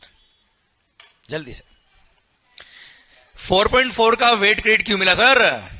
क्योंकि टैक्स लग रहा है वो पूरे 154 पे लग रहा है, विच इंक्लूड्स 110। क्योंकि देखो 154 में एक्साइज भी है सर, हाँ है ना? ओके वापस बोलेंगे तो सर 4.4 का वेट क्रेडिट क्यों मिल रहा है सर? क्योंकि टैक्स लग रहा है वो पूरे 154 पे लग रहा है, which includes 110 on which we have already paid the VAT, और वापस से पूरे 154 इंक्लूडिंग 110 पे वेट लग रहा है। So to avoid the multiple taxation and 4.4 का वेट क्रेडिट मिला, हाँ या ना? मतलब सैंडविच हो या वेट हो, concepts are absolutely same. Difference क्या है? CENVAT is the revenue of central government and VAT is the revenue of, that's it. वही तो है CGST और आ रहा है आनंद आ रहा है थोड़ा थोड़ा। अब लग रहा है सर हम GST पढ़ने ही आए हैं सर। आप समझे मेरी बात? आप मुझे बताओ क्या CGST का क्रेडिट SGST मिलेगा? SGST का क्रेडिट CGST के लिए मिलेगा क्या सर? बस आ गया कॉन्सेप्ट, खत्म। समझे आप मेरी बात? आएगा धीरे धीरे होले होले, पर सिस्टम समझ में आ रहा है आपको? पक्का? क्रेडिट का सिस्टम समझ में आया आपको? तो this is how CENVAT and VAT were running. चलिए अब मेरा क्वेश्चन आपसे ये है मान लो, हाँ बोलो। सेम टैक्स पर सेम टैक्स लगता है, उसको बोलते हैं कैस्केडिंग इफेक्ट। एक्साइज पर वेट लग रहा है, उसको कैस्केडिंग इफेक्ट नहीं बोलते थे, पर फिर भी यू आर करेक्ट, इसलिए तो GST आया है। समझे मेरी बात? Yes sir correct. कुछ हद तक कैस्केडिंग इफेक्ट हो रहा है क्योंकि एक्साइज पे भी वेट लग रहा है सर, दैट्स वाई GST आया, अभी आ रहा है, अभी इट्स ऑन इट्स वे। समझे मेरी बात? और यही वो रीजन है जो अगर आपको अपने आप समझ में आएंगे तो बुक से याद नहीं करना पड़ेगा सर आपको। मैं ये सब क्यों पढ़ा रहा हूं आपको? ये बुक से याद नहीं करना अपने को यार, अपने आप आंसर आना चाहिए। यस सर, कैसे नहीं, फिर कभी भी हो रहा है सर, अभी हो रहा है, अभी रुक सर। अब मेरा पॉइंट आपसे ये है, तो यार सिंपल सी एक चीज बताओ मुझे आप, अगर मान लो मेरी सेल पर वेट लगता है, एक्साइज नहीं लगता, चलो एक्साइज एग्जेम्प्ट है, वेट एग्जेम्प्ट नहीं है, तो बताओ सैंडविच क्रेडिट मिलेगा क्या? आवाज यार देखो यार, वेट क्रेडिट पक्का पक्का। चलो अगर मेरी सेल पर एक्साइज लगता है पर वेट एग्जेम्प्ट है, तो सैंडविच क्रेडिट मिलेगा पर वेट क्रेडिट पक्का। ओके, मतलब ये जरूरी तो नहीं है ना कि परचेज पे टैक्स पे क्या तो क्रेडिट मिलता ही मिलता है, पक्का, वेरी गुड। ओके चलिए सर, अब अगली बात करता हूं मैं। मान लो सर्विस टैक्स की बात करता मैं आपसे sir. Service tax was the revenue of central government, excise was also the revenue of, okay, VAT is the revenue of state government. Okay, अब सुनना मेरी बात को ध्यान से, देखना ध्यान से मंगेश भैया, कि सर अगर मान लो I am a service supplier, मैं क्या प्रोवाइड करता हूं सर? सर्विसेज। सोचना ध्यान से, उस पे क्या लगेगा? Service tax. सर्विस टैक्स में किसको पे करने वाला हूं? ओके, सर्विसेज प्रोवाइड करने के लिए मैंने मान लो ये लैपटॉप परचेज किया, या आईपैड परचेज किया, कैमरा परचेज किया, प्रोजेक्टर परचेज किया, बहुत सारे सिस्टम परचेज किए, एसी परचेज किया, इस पे मैंने क्या पे किया? एक्साइज पे किया। कोचिंग पढ़ाने के लिए मैंने ये मार्कर परचेज किया, इस पे मैंने क्या पे किया भाई? एक्साइज। एक्साइज किसको पे किया? मैंने परचेज पे एक्साइज पे किया, सेल पे क्या पे करने वाला हूं? Service tax. सर्विस टैक्स किसको पे करूंगा मैं? एक्साइज किसको पे किया? बताओ दिल क्या कहता है, क्रेडिट मिलना चाहिए कि नहीं मिलना चाहिए? मिलेगा। चलिए, परचेज पे किया क्या? वेट। सेल पे क्या लग रहा है? Service tax. क्या वेट का क्रेडिट सर्विस टैक्स लिए मिलना चाहिए? क्या मिलना चाहिए? दिल क्या कहता है? नहीं मिलता था, दैट्स इट। क्लियर? समझा मेरी बात? चलिए सर, परचेज पे आपने सर्विस टैक्स पे किया हो या एक्साइज पे किया हो, दोनों किसका रेवेन्यू है? इसलिए दोनों का क्रेडिट दोनों के लिए मिलता था सर। इसलिए आपने परचेज पे एक्साइज पे किया हो या सर्विस टैक्स पे किया हो, दोनों को एक ही अकाउंट में, उस अकाउंट का नाम है क्या? Sandwich credit. एक ही अकाउंट में क्रेडिट कर देते थे सर। अब लायबिलिटी भले ही एक्साइज की हो या सर्विस टैक्स की हो, दोनों का क्रेडिट दोनों के लिए काम आता था सर। मतलब आपने परचेज पे एक्साइज पे किया या सर्विस टैक्स पे किया, भूल जाओ, डायरेक्ट एक ही अकाउंट में डालेंगे। उसको नाम क्या है? Sandwich credit account. और सेल पे क्या लगने वाला है? एक्साइज लगे या सर्विस टैक्स लगे, कोई दिक्कत नहीं है, आपको वो सैंडविच क्रेडिट यूज हो जाएगा। क्लियर? पक्का? डन। चलिए सरकार, तो अगला पॉइंट, अगली बात मेरे लिए जो आ रही है वो आ रही है कि सर अब एक इंडस्ट्री का हम ओवरव्यू कर लेते हैं। 3 इंडस्ट्री होती है sir, service industry, manufacturing industry और एक ट्रेडिंग इंडस्ट्री। क्लियर? 3 सेक्टर है sir. I am a manufacturer. चलो sir, I am a manufacturer sector की अगर हम बात करें तो मैन्युफैक्चर क्या करेगा? मैन्युफैक्चर करेगा। परचेज पे उसने एक्साइज भी पे किया होगा, परचेज पे उसने वेट भी पे किया होगा। सेल पे क्या लगने वाला है? एक्साइज भी लगेगा और वेट भी लगेगा sir. Now you tell me, अगर परचेज पे एक्साइज पे किया, परचेज पे वेट पे किया और सेल पर एक्साइज भी है और वेट भी है, यू टेल मी मेरे को क्रेडिट मिलेगा कि नहीं मिलेगा? और मिलेगा तो किसका मिलेगा सर? आवाज नहीं आ रही ओए? दोनों का मिलेगा सर? पक्का? तो सर मैन्युफैक्चरर अगर मैं हूं, मैंने परचेज पे अगर एक्साइज पे किया तो मुझे एक्साइज पे किया या सर्विस टैक्स पे किया, होता ना आई एम अ मैन्युफैक्चरर, पर मैंने कंसल्टेंसी लिया आपसे सर, एडवर्टाइजमेंट करवाया आपसे सर, मार्केटिंग करवाया मैंने आपसे, अरे ऐसे नो। तो सर मैंने परचेज पे एक्साइज पे किया हो या सर्विस टैक्स पे किया हो, मेरे को उसको क्या मिल जाएगा? सैंडविच क्रेडिट मिल जाएगा। परचेज पे अगर मैंने वेट पे किया तो मेरे को वेट का क्या मिल जाएगा सर? वेट का क्रेडिट मिल जाएगा सर। अब सेल पे भले ही एक्साइज लगे या वेट लगे, मेरे को कोई टेंशन नहीं है, दोनों का मेरे को क्या मिलने वाला है? क्रेडिट। कोई डाउट? चलो सेकंड केस, मान लो आई एम अ ट्रेडर। दिल थाम के, आई एम अ, क्या करता हूं साहब? ट्रेडिंग करता हूं, परचेज करके बेचता हूं। परचेज पे क्या पे किया? परचेज, चलो आई एम ट्रेडर और मैंने डायरेक्ट मैन्युफैक्चरर से परचेज किया सर। परचेज पे क्या पे क्या होगा? Excise as well as VAT. अच्छा, आई एम अ ट्रेडर, मेरी दुकान है सर, मेरा शोरूम है, मैंने आपसे मार्केटिंग सर्विसेज ली, आपसे ऑडिटिंग सर्विसेज ली, आपसे अकाउंटिंग सर्विसेज ली, उस पर क्या पे क्या होगा? कई सारी सर्विसेज मैंने ली यार अपने बिजनेस के लिए। मेरी सेल पे क्या लगने वाला है? I am a trader, VAT. अब जब मैं सेल पे वेट पे करूंगा, परचेज पे मैंने एक्साइज भी पे किया है, सर्विस टैक्स भी पे किया है, वेट भी पे किया है, यू टेल मी किसका क्रेडिट मिलेगा, किसका नहीं मिलेगा? सिर्फ वेट का मिलेगा। सर्विस टैक्स का, एक्साइज का पक्का 100%। तो सोचो आप, आई am a trader before GST, आप सोचिए आप, आई एम अ ट्रेडर, मेरा शोरूम है सर, मैंने आपसे कंसल्टेंसी ली, मार्केटिंग करवाया, बिल पे सर्विस टैक्स लग क्या है 15%। 10 लाख की सर्विसेज भी मैंने अगर ली है साल में फॉर द एंटायर ईयर, अगर 10 लाख की सर्विसेज भी ली है, एक नॉर्मल बिजनेसमैन की बात कर रहा हूं मैं आपसे, उस तो 1.5 लाख क्या पे क्या होगा? Service tax. क्या एक भी रुपए का क्रेडिट मिल रहा है उसको? एक भी रुपए का? पूरी कॉस्ट है सर उसकी, कॉस्ट में हो जाएगा सर उसके। आप मुझे बताओ, दिल दुखेगा कि नहीं दुखेगा? आवाज नहीं आ रही हो? चलो, आई एम अ मैन्युफैक्चरर, मेरा एसी का शोरूम है sir, I am a distributor, India level पे डिस्ट्रीब्यूट करता हूं सर।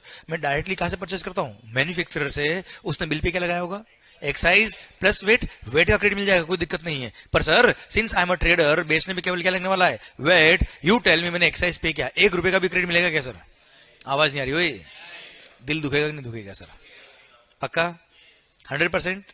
ओके सर, ये हो गया ट्रेडिंग इंडस्ट्री का दुख before GST. Okay, service industry में आए थे हम सर। ये आप तो एग्जांपल लो मेरा ही, कोचिंग इंडस्ट्री का। दुनिया भर को मैंने 10 का क्रेडिट क्यों मिला, 10 का क्रेडिट क्यों मिला, पढ़ाता रहा मैं। अब खुद की बात करता हूं, बिफोर जीएसटी कितना क्रेडिट मेरे को मिलता था सर? आप मुझे बताओ, मैंने अपने इस क्लासरूम के लिए ये आईपैड परचेज किया, स्टूडियो लाइट परचेज करी, कैमरा परचेज किया सर, सेटअप परचेज किया। You tell me, I am a service provider, services provide करने में क्या लगेगा सर? Service tax. क्या वेट लगता है सर? आवाज नहीं आ रही हो? चलिए, परचेज पे अगर मैंने एक्साइज पे किया होगा या सर्विस टैक्स पे किया होगा, मेरे को क्या मिल जाएगा? Sandwich credit. पर मैंने परचेज पे अगर वेट पे किया होगा तो कोई क्रेडिट? ओके सर, अगर मैंने ये लैपटॉप परचेज किया, मान लो इसके परचेज पे अगर मैंने क्या पे किया है? एक्साइज, क्रेडिट मिल जाएगा? वेट का पक्का 100%? चलिए, मेरा क्वेश्चन आपसे ये है कि मैं ये लैपटॉप अगर परचेज करूंगा, ये प्रोजेक्टर अगर परचेज करूंगा, एसी परचेज करूंगा, तो कहां से करूंगा सर मैं? डायरेक्ट फैक्ट्री तो जाऊंगा नहीं सर। आप समझना मेरी बात को। मेरे को एक कैमरा परचेज करना है, कहां फैक्ट्री पहुंचूंगा इसकी मैं? ये सोनी, इसका फैक्ट्री का है गुड़गांव, पता है आपको? गुरुग्राम, पता है आपको? तो सर, वैसे मुझे भी नहीं पता, पर सर मेरा पॉइंट आपसे ये है कि मैं एक कैमरा लेने के लिए मुंबई से गुरुग्राम जाऊंगा सर? वहां चला भी गया तो क्या एक कैमरा बेचेगा मेरे को क्या? बोलेगा बाहर निकल भैया फटाफट। यस या नो? यू टेल मी, ये एसी परचेज करना है, प्रोजेक्टर परचेज करना है, एक लैपटॉप परचेज करना है, कैमरा परचेज करना है, कहां जाऊंगा मैं? कोई पास में एक शोरूम होगा, दुकान होगी, वहां जाऊंगा सर मैं। वो बिल पे क्या लगाएगा सर? आवाज नहीं आ रही हो? VAT. He can't charge excise. पक्का? परचेज पे उसने वेट पे किया, क्लियर? सर मेरी सेल पे क्या लगेगा? क्या कोई क्रेडिट मिलेगा? आवाज नहीं आ रही हुई? क्या लिखा होता तो क्रेडिट मिलता? एक्साइज होता तो क्रेडिट मिलता, पर जो चाहिए वो है नहीं, जो है वो don't link it with the life. Sir मेरा जिंदगी ऐसी चल रही थी सर बिफोर जीएसटी। अब थोड़ा इमोशन से बाहर आ जाओ सर वापस। मेरा पॉइंट आपसे ये है कि सर प्रैक्टिकली होके सोचिए आप तो छोटा सा एग्जांपल लो इस क्लासरूम का यार। सर जो इक्विपमेंट आपको दिख रहा है, हर एक चीज कहीं ना कहीं मैन्युफैक्चर हुई है सर। मैन्युफैक्चर ने भी क्या लगाया? एक्साइज। एक रुपए का भी क्रेडिट प्रैक्टिकली सर्विस प्रोवाइडर को नहीं मिल पा रहा। अच्छा, मैं मैन्युफैक्चरर की अगर बात करूं तो ये मत समझना कि मैन्युफैक्चरर को एक्साइज का क्रेडिट मिलता तो हर चीज का उसको क्रेडिट मिलता होगा। अब मैन्युफैक्चरर ने भी अपनी फैक्ट्री के लिए, अपने ऑफिस के लिए एसी परचेज किया होगा, लैपटॉप परचेज किया होगा, तो क्या उसने भी मैन्युफैक्चरर से परचेज किया होगा? क्या उसने भी मैन्युफैक्चरर से परचेज किया है? नहीं ना। तो कई सारी गुड्स का उसको भी क्रेडिट सोचिए आप, कितना कैस्केड इफेक्ट हो रहा था, कितना मल्टीपल टैक्स हो रहा था बिफोर. तो there was a requirement of a system, there was a requirement of a system. अच्छा देखो, गवर्नमेंट ने मना नहीं किया क्रेडिट लेने के लिए. गवर्नमेंट ने बोला था सर्विस प्रोवाइडर, आपने परचेज पर अगर एक्साइज पे किया है आप क्रेडिट लो. पर सर बिल पे लिख के ही नहीं यार, तो क्रेडिट कैसे लूंगा मैं यार. सो गवर्नमेंट ने मना नहीं किया, पर there was a lack of system. ऐसा सिस्टम की जरूरत थी कि यार हमको परचेज पे टैक्स जो पे किया है वो हमारा हक है यार, it's our right to take the credit. पर मिल नहीं पा रहा था. Clear. So there was a need of a system so that credit जो है वो एकदम स्मूथ फ्लो करने लग जाए. हाँ है ना. क्लियर. इसलिए there was a need of a system जिसका नाम था क्या, goods and services tax. Government के दिमाग में आइडिया आया कि क्यों ना हम ये सारे टैक्सेस को मर्ज करके एक ही टैक्स कर दे. नाम क्या होगा, जीएसटी. गुड्स हो या सर्विसेज हो, एक ही टैक्स, वन नेशन. अभी वन मार्केट बाद में आएगा थोड़ी देर बाद. One nation one tax, yes या नो. क्यों ना हम एक देश के अंदर एक ही टैक्स लगा दे. सर परचेज पे, सर सर्विस सप्लायर हो, मैन्युफैक्चरर हो या ट्रेडर हो, सेल पे क्या लगाएगा. आवाज नहीं आ रही. देखो, सेल पे क्या लगाएगा, परचेज पे क्या पे करेगा. परचेज पे जीएसटी, सेल पे जीएसटी, परचेज और क्रेडिट. भले ही आप किसी भी परचेज करो, भले वो डीलर हो, भले वो मैन्युफैक्चरर हो या भले वो. This was the dream of the government behind the GST. पर सर जीएसटी की राह इतनी आसान. अच्छा, गवर्नमेंट ने बात उठाई कि जीएसटी लाना है. ऐसा नहीं है 2014 में ही जीएसटी आया. अरे जीएसटी का सपना बहुत पुराना था गवर्नमेंट का, बहुत पुराना, बहुत पुराना सर. 1994, जब आप बहुत छोटे थे, मैं भी छोटा था सर उस टाइम. सर बहुत सारे लोग तो सर सर 1994 पहली बार आया सर्विस टैक्स. 1994 में ही सर्विस टैक्स इंट्रोड्यूस हुआ था. ओनली 2 सर्विसेज वर देयर जिस पे लगा था क्या, service tax. That was on experiment basis. और सर्विस टैक्स का एक्सपेरिमेंट इतना सक्सेसफुल रहा गवर्नमेंट का, क्योंकि गुड्स पे टैक्सेस तो पहले भी थे सर, सर्विसेज पे कोई टैक्स नहीं थे. क्योंकि सर गवर्नमेंट ने देखा कि सर्विसेज भी तो अब सेल हो रही है, उस पर भी लगना चाहिए सर्विस टैक्स. तो गवर्नमेंट ने इंट्रोड्यूस कर दिया सर्विस टैक्स. धीरे धीरे धीरे धीरे बढ़ाते गए, बढ़ाते गए, बढ़ाते गए, और यू वोंट बिलीव 17 ईयर्स में, मतलब 2011 तक 119 सर्विसेज ऐसी थी जिन पे टैक्स था. और 2012 में तो कमाल कर दिया पांडे जी, और सर 2012 में बोल दिया सारी सर्विस पे लगेगा टैक्स. 2011 तक हर बजट के अंदर, हर फाइनेंस बिल में गवर्नमेंट कुछ कुछ नई नई सर्विसेज लेके आ गई कि इस पे भी लगाओ टैक्स, फिर इस पे भी लगाओ. धीरे धीरे धीरे ना थप्पड़ मारते, धीरे धीरे मारना चाहिए हमेशा, एक बार मारना नहीं चाहिए पूरा. तो सर 2012 में तो सारी सर्विसेज पे लगा दिया टैक्स, एक्सेप्ट कुछ सर्विसेज जिन पे टैक्स नहीं लगाना था, उसको नेगेटिव लिस्ट बोलते थे सर पहले. अब सर सर्विस टैक्स का एक्सपेरिमेंट जैसे ही सक्सेसफुल हुआ गवर्नमेंट का, 2007-8 की बात कर रहा हूं मैं आपसे, क्योंकि उस टाइम सेटल हो गया था सर्विस टैक्स. अब गवर्नमेंट ने देखा कि अब now on global practices we can bring GST. तो ऐसा नहीं नया है कॉन्सेप्ट, कोई बहुत पुराने टाइम से बात चल रही पार्लियामेंट के अंदर. गुड्स एंड सर्विस टैक्स है, हम लाएंगे साहब. और सर एक्साइज था ही, सेल्स टैक्स था ही, सर्विस टैक्स भी आ गया. तो गवर्नमेंट बोला एक काम करते, सबको मर्ज करते थे. इनफैक्ट जब कांग्रेस गवर्नमेंट थी 2010 दिसंबर की बात कर रहा हूं मैं आपसे, दिसंबर 2010 कांग्रेस गवर्नमेंट, इतना हार्ड वर्किंग लोग थे वो, क्या बताऊं मैं आपको सर. अभी पता पड़ेगा 2 मिनट को. अब सर दिसंबर 2010 पार्लियामेंट का सेशन चल रहा था सर. आईसीआई हेडक्वार्टर पे लेटर आता है सर.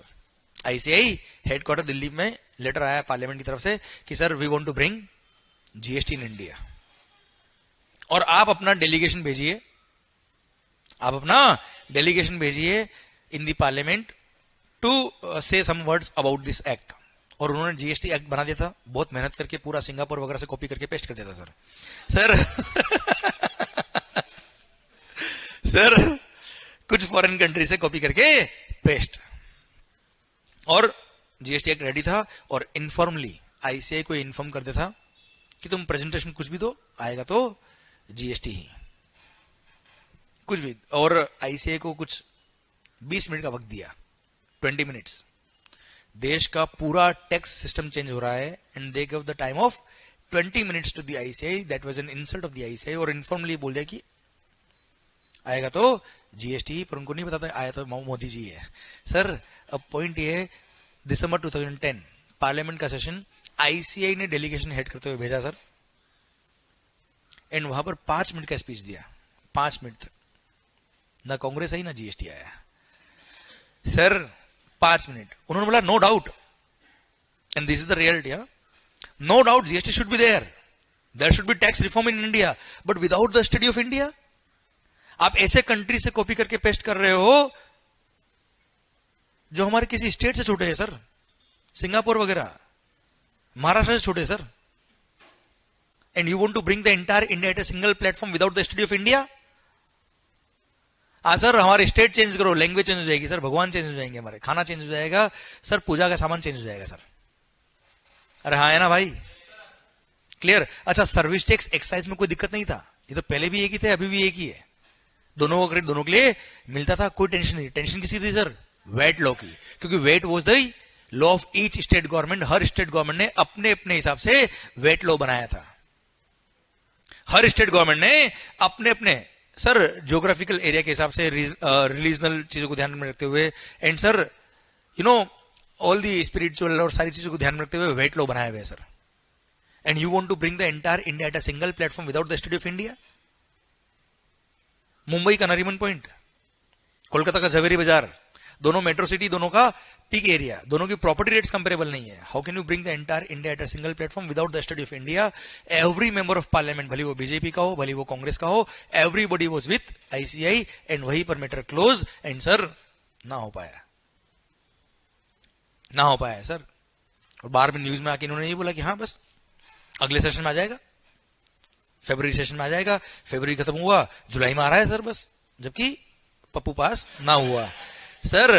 पॉइंट मेरा आपसे ये, तो sir ultimately point was that कि without the study of India you can't bring the GST at a single platform. तो सर अब आइडिया आप क्या करें सर, तो बोला एक काम करते हैं, अगर जीएसटी आएगा तो क्या सारा रेवेन्यू सेंट्रल गवर्नमेंट का होगा, क्योंकि इसके अंदर स्टेट के टैक्सेस भी मर्ज हो रहे हैं ना सर. अब central levies and state levies दोनों अगर सब्सिड्यूम हो रही है तो रेवेन्यू दोनों को मिलना चाहिए सर. तो सर वहां से आइडिया आया कि एक काम करते हैं, हम भी डुअल मॉडल जीएसटी लाएंगे सर. डुअल मॉडल मतलब सीजीएसटी एंड एसजीएसटी. जैसे अभी भी क्या था सर, एक्साइज और VAT, same way CGST and SGST. SGST will be the revenue of, and CGST will be the revenue of. CGST and SGST, they came out with the idea of CGST and SGST. समझा मेरी बात, clear. तो sir CGST was the revenue of central government and SGST is the revenue of state government. अब sir GST का idea तो हो गया sir, अब इंप्लीमेंट करना है सर इसको, क्लियर. अब CGST भी ले आएंगे, SGST भी ले आएंगे. अब पॉइंट आया क्या, वन नेशन. अगर CGST और SGST ले आए तो बात तो वही होगी सर, एक्साइज और वेट. तो फिर जीएसटी लाने से क्या फायदा सर, चलने तो जो चल रहा है वो. यस या नो. तो सर गवर्नमेंट ने बोला नहीं, टैक्स तो एक ही रहेगा सर. टैक्स तो मतलब एक्ट सब तरफ सेम रहेगा सर. अब अगर एक्ट सब तरफ सेम रहेगा, समझना बात को ध्यान से सर, मतलब एक्ट बनाएगा कौन, हम कौन, सेंट्रल गवर्नमेंट या स्टेट गवर्नमेंट. बहुत कैसे बनाएंगे, सोचिए आप ध्यान से भाई. अगर जीएसटी एक्ट बनाना है, अगर वो पावर सेंट्रल गवर्नमेंट को दे दे पूरा, तो स्टेट की पावर तो खत्म. स्टेट की अगर पावर खत्म हो गई बिल्कुल, तो क्या कोई स्टेट गवर्नमेंट एग्री करेगा इसके लिए सर. इंडियन कॉन्स्टिट्यूशन में अमेंडमेंट करना था सर, भारतीय संविधान में. जब तक स्टेट गवर्नमेंट एग्री नहीं करेगी सारी, तब तक ये पॉसिबल नहीं हो पाएगा कि जीएसटी इंडिया में आ जाए, क्योंकि इंडियन कॉन्स्टिट्यूशन में चेंज करना था सर. अब सर अगर एक्ट बनाने का पावर सेंट्रल गवर्नमेंट को दे दे, तो स्टेट गवर्नमेंट कभी भी एग्री नहीं करेगी. अच्छा, स्टेट गवर्नमेंट को अगर पावर दे दे, तो स्टेट गवर्नमेंट तो अपने हिसाब से सोचेगी ना यार। Maharashtra will think for Maharashtra only, Rajasthan will think for Rajasthan angle. Clear? तो सर वो कैसे होगा? बात वहां पे अटक गई वापस से कि एक्ट कौन बनाएगा। तो फिर अभी आपने कहा ना हम सब मिलके बनाएंगे, बोला ना आपने। क्या करेंगे सर? हम ये जो एक्ट बनाएंगे वो क्या करेंगे? क्योंकि अगर अलग अलग एक्ट बन गया तो बात तो वही आ गई सर, वेट और एक्साइज वाली। हम सब मिलके बनाएंगे। अब मिलके कैसे बनाएंगे सर? तो इसलिए they formed a GST council. इसलिए जीएसटी काउंसिल बनाया गया। GST council is the representation of the central government as well as the all the state governments. GST council बनाई गई जिसके चेयरमैन यूनियन फाइनेंस मिनिस्टर रहेंगे sir हमारे, जैसे अभी निर्मला सीतारमण जी है। क्लियर? एंड उनके कुछ मेंबर्स होंगे एंड हर स्टेट गवर्नमेंट के भी कुछ नॉमिनेटेड मेंबर्स होंगे जो हर स्टेट गवर्नमेंट अपने मेंबर्स नॉमिनेट करके वहां भेजेगी सर। तो that will be a GST council. और जीएसटी काउंसिल मिलकर डिसाइड करेगी कि एक्ट में क्या होना चाहिए। जीएसटी काउंसिल क्या करेगी? मिलके डिसाइड करेगी ये होगा, और वो जो मिलके डिसीजन लेंगे वो फिर भेजेंगे किसको? सेंट्रल गवर्नमेंट को और सारे स्टेट गवर्नमेंट को, और वो डिसीजन होगा सबके लिए कॉमन होगा एंड सारे लोग एग्री करेंगे तो सेंट्रल गवर्नमेंट भी इसको इंप्लीमेंट करेगी और सेम डे। इसलिए जीएसटी काउंसिल ने इतना बड़ा रोल प्ले किया कि पूरे देश के अंदर एक ही एक्ट है। अगर आपने सीजीएसटी एक्ट पढ़ लिया मतलब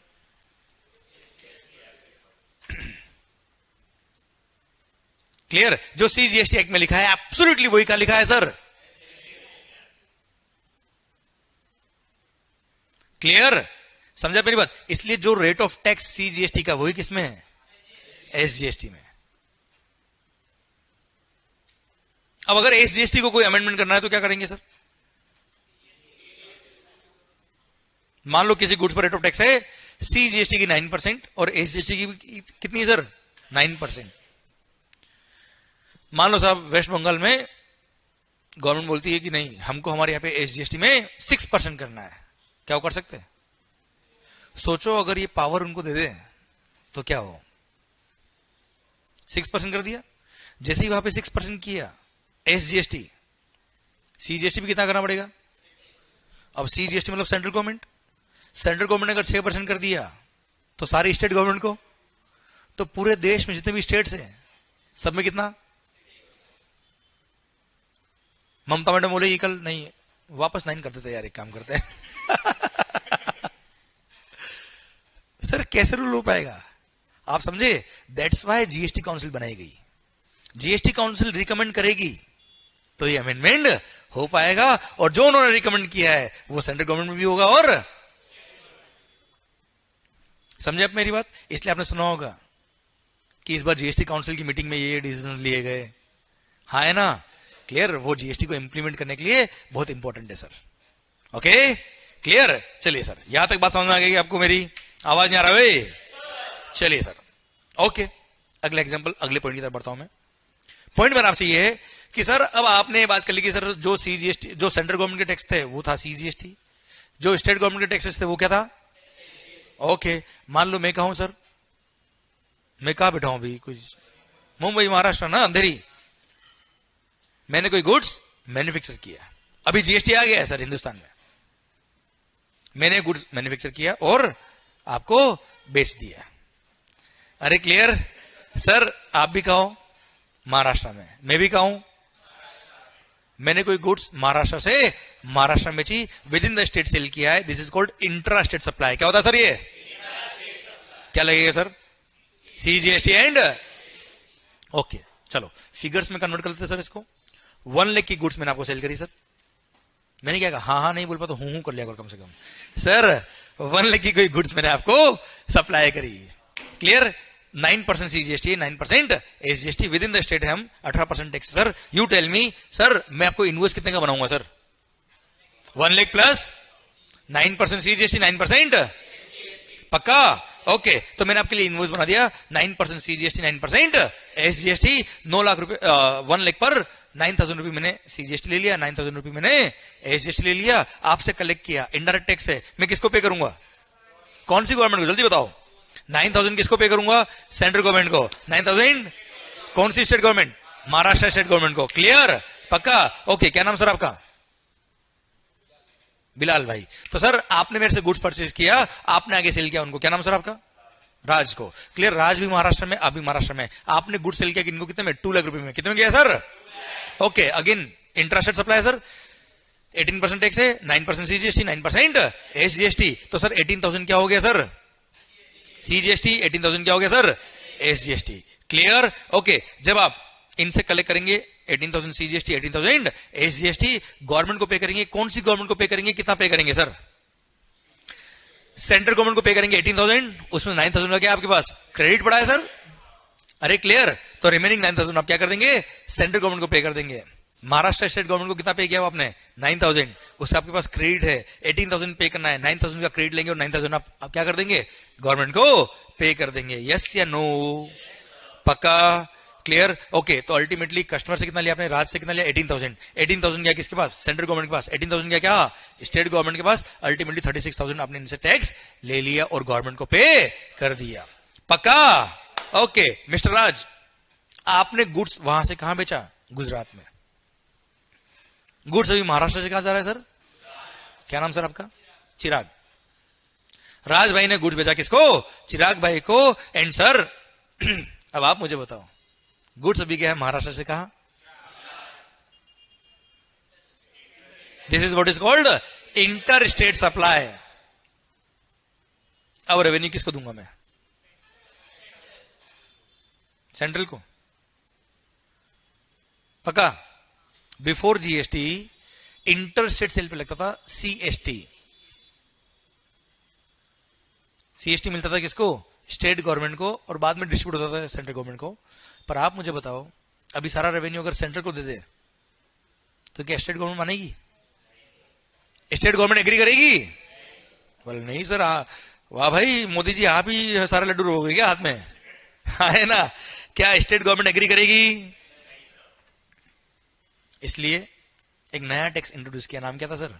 IGST, integrated goods and services tax. CGST plus SGST. जो रेट सीजीएसटी का होगा प्लस एसजीएसटी सर, वो हो जाएगा कितना? आईजीएसटी। क्लियर, तो 9% सीजीएसटी, 9% एसजीएसटी हो गया कितना? 18% आईजीएसटी। जब आपने गुड्स महाराष्ट्र से कहा बेचा साहब, क्या लगेगा? आईजीएसटी। मान लो टैक्स का अमाउंट था कितना? 50,000। वैल्यू छोड़ो भी आप, आईजीएसटी इज द 50,000। क्लियर, अब मेरा क्वेश्चन आपसे यह है कि आपने मिस्टर चिराग से, मिस्टर राज ने क्या किया होगा? 50,000 रुपये आईजीएसटी कलेक्ट किया होगा सर, 18% से जो भी अमाउंट बन रहा है उसे।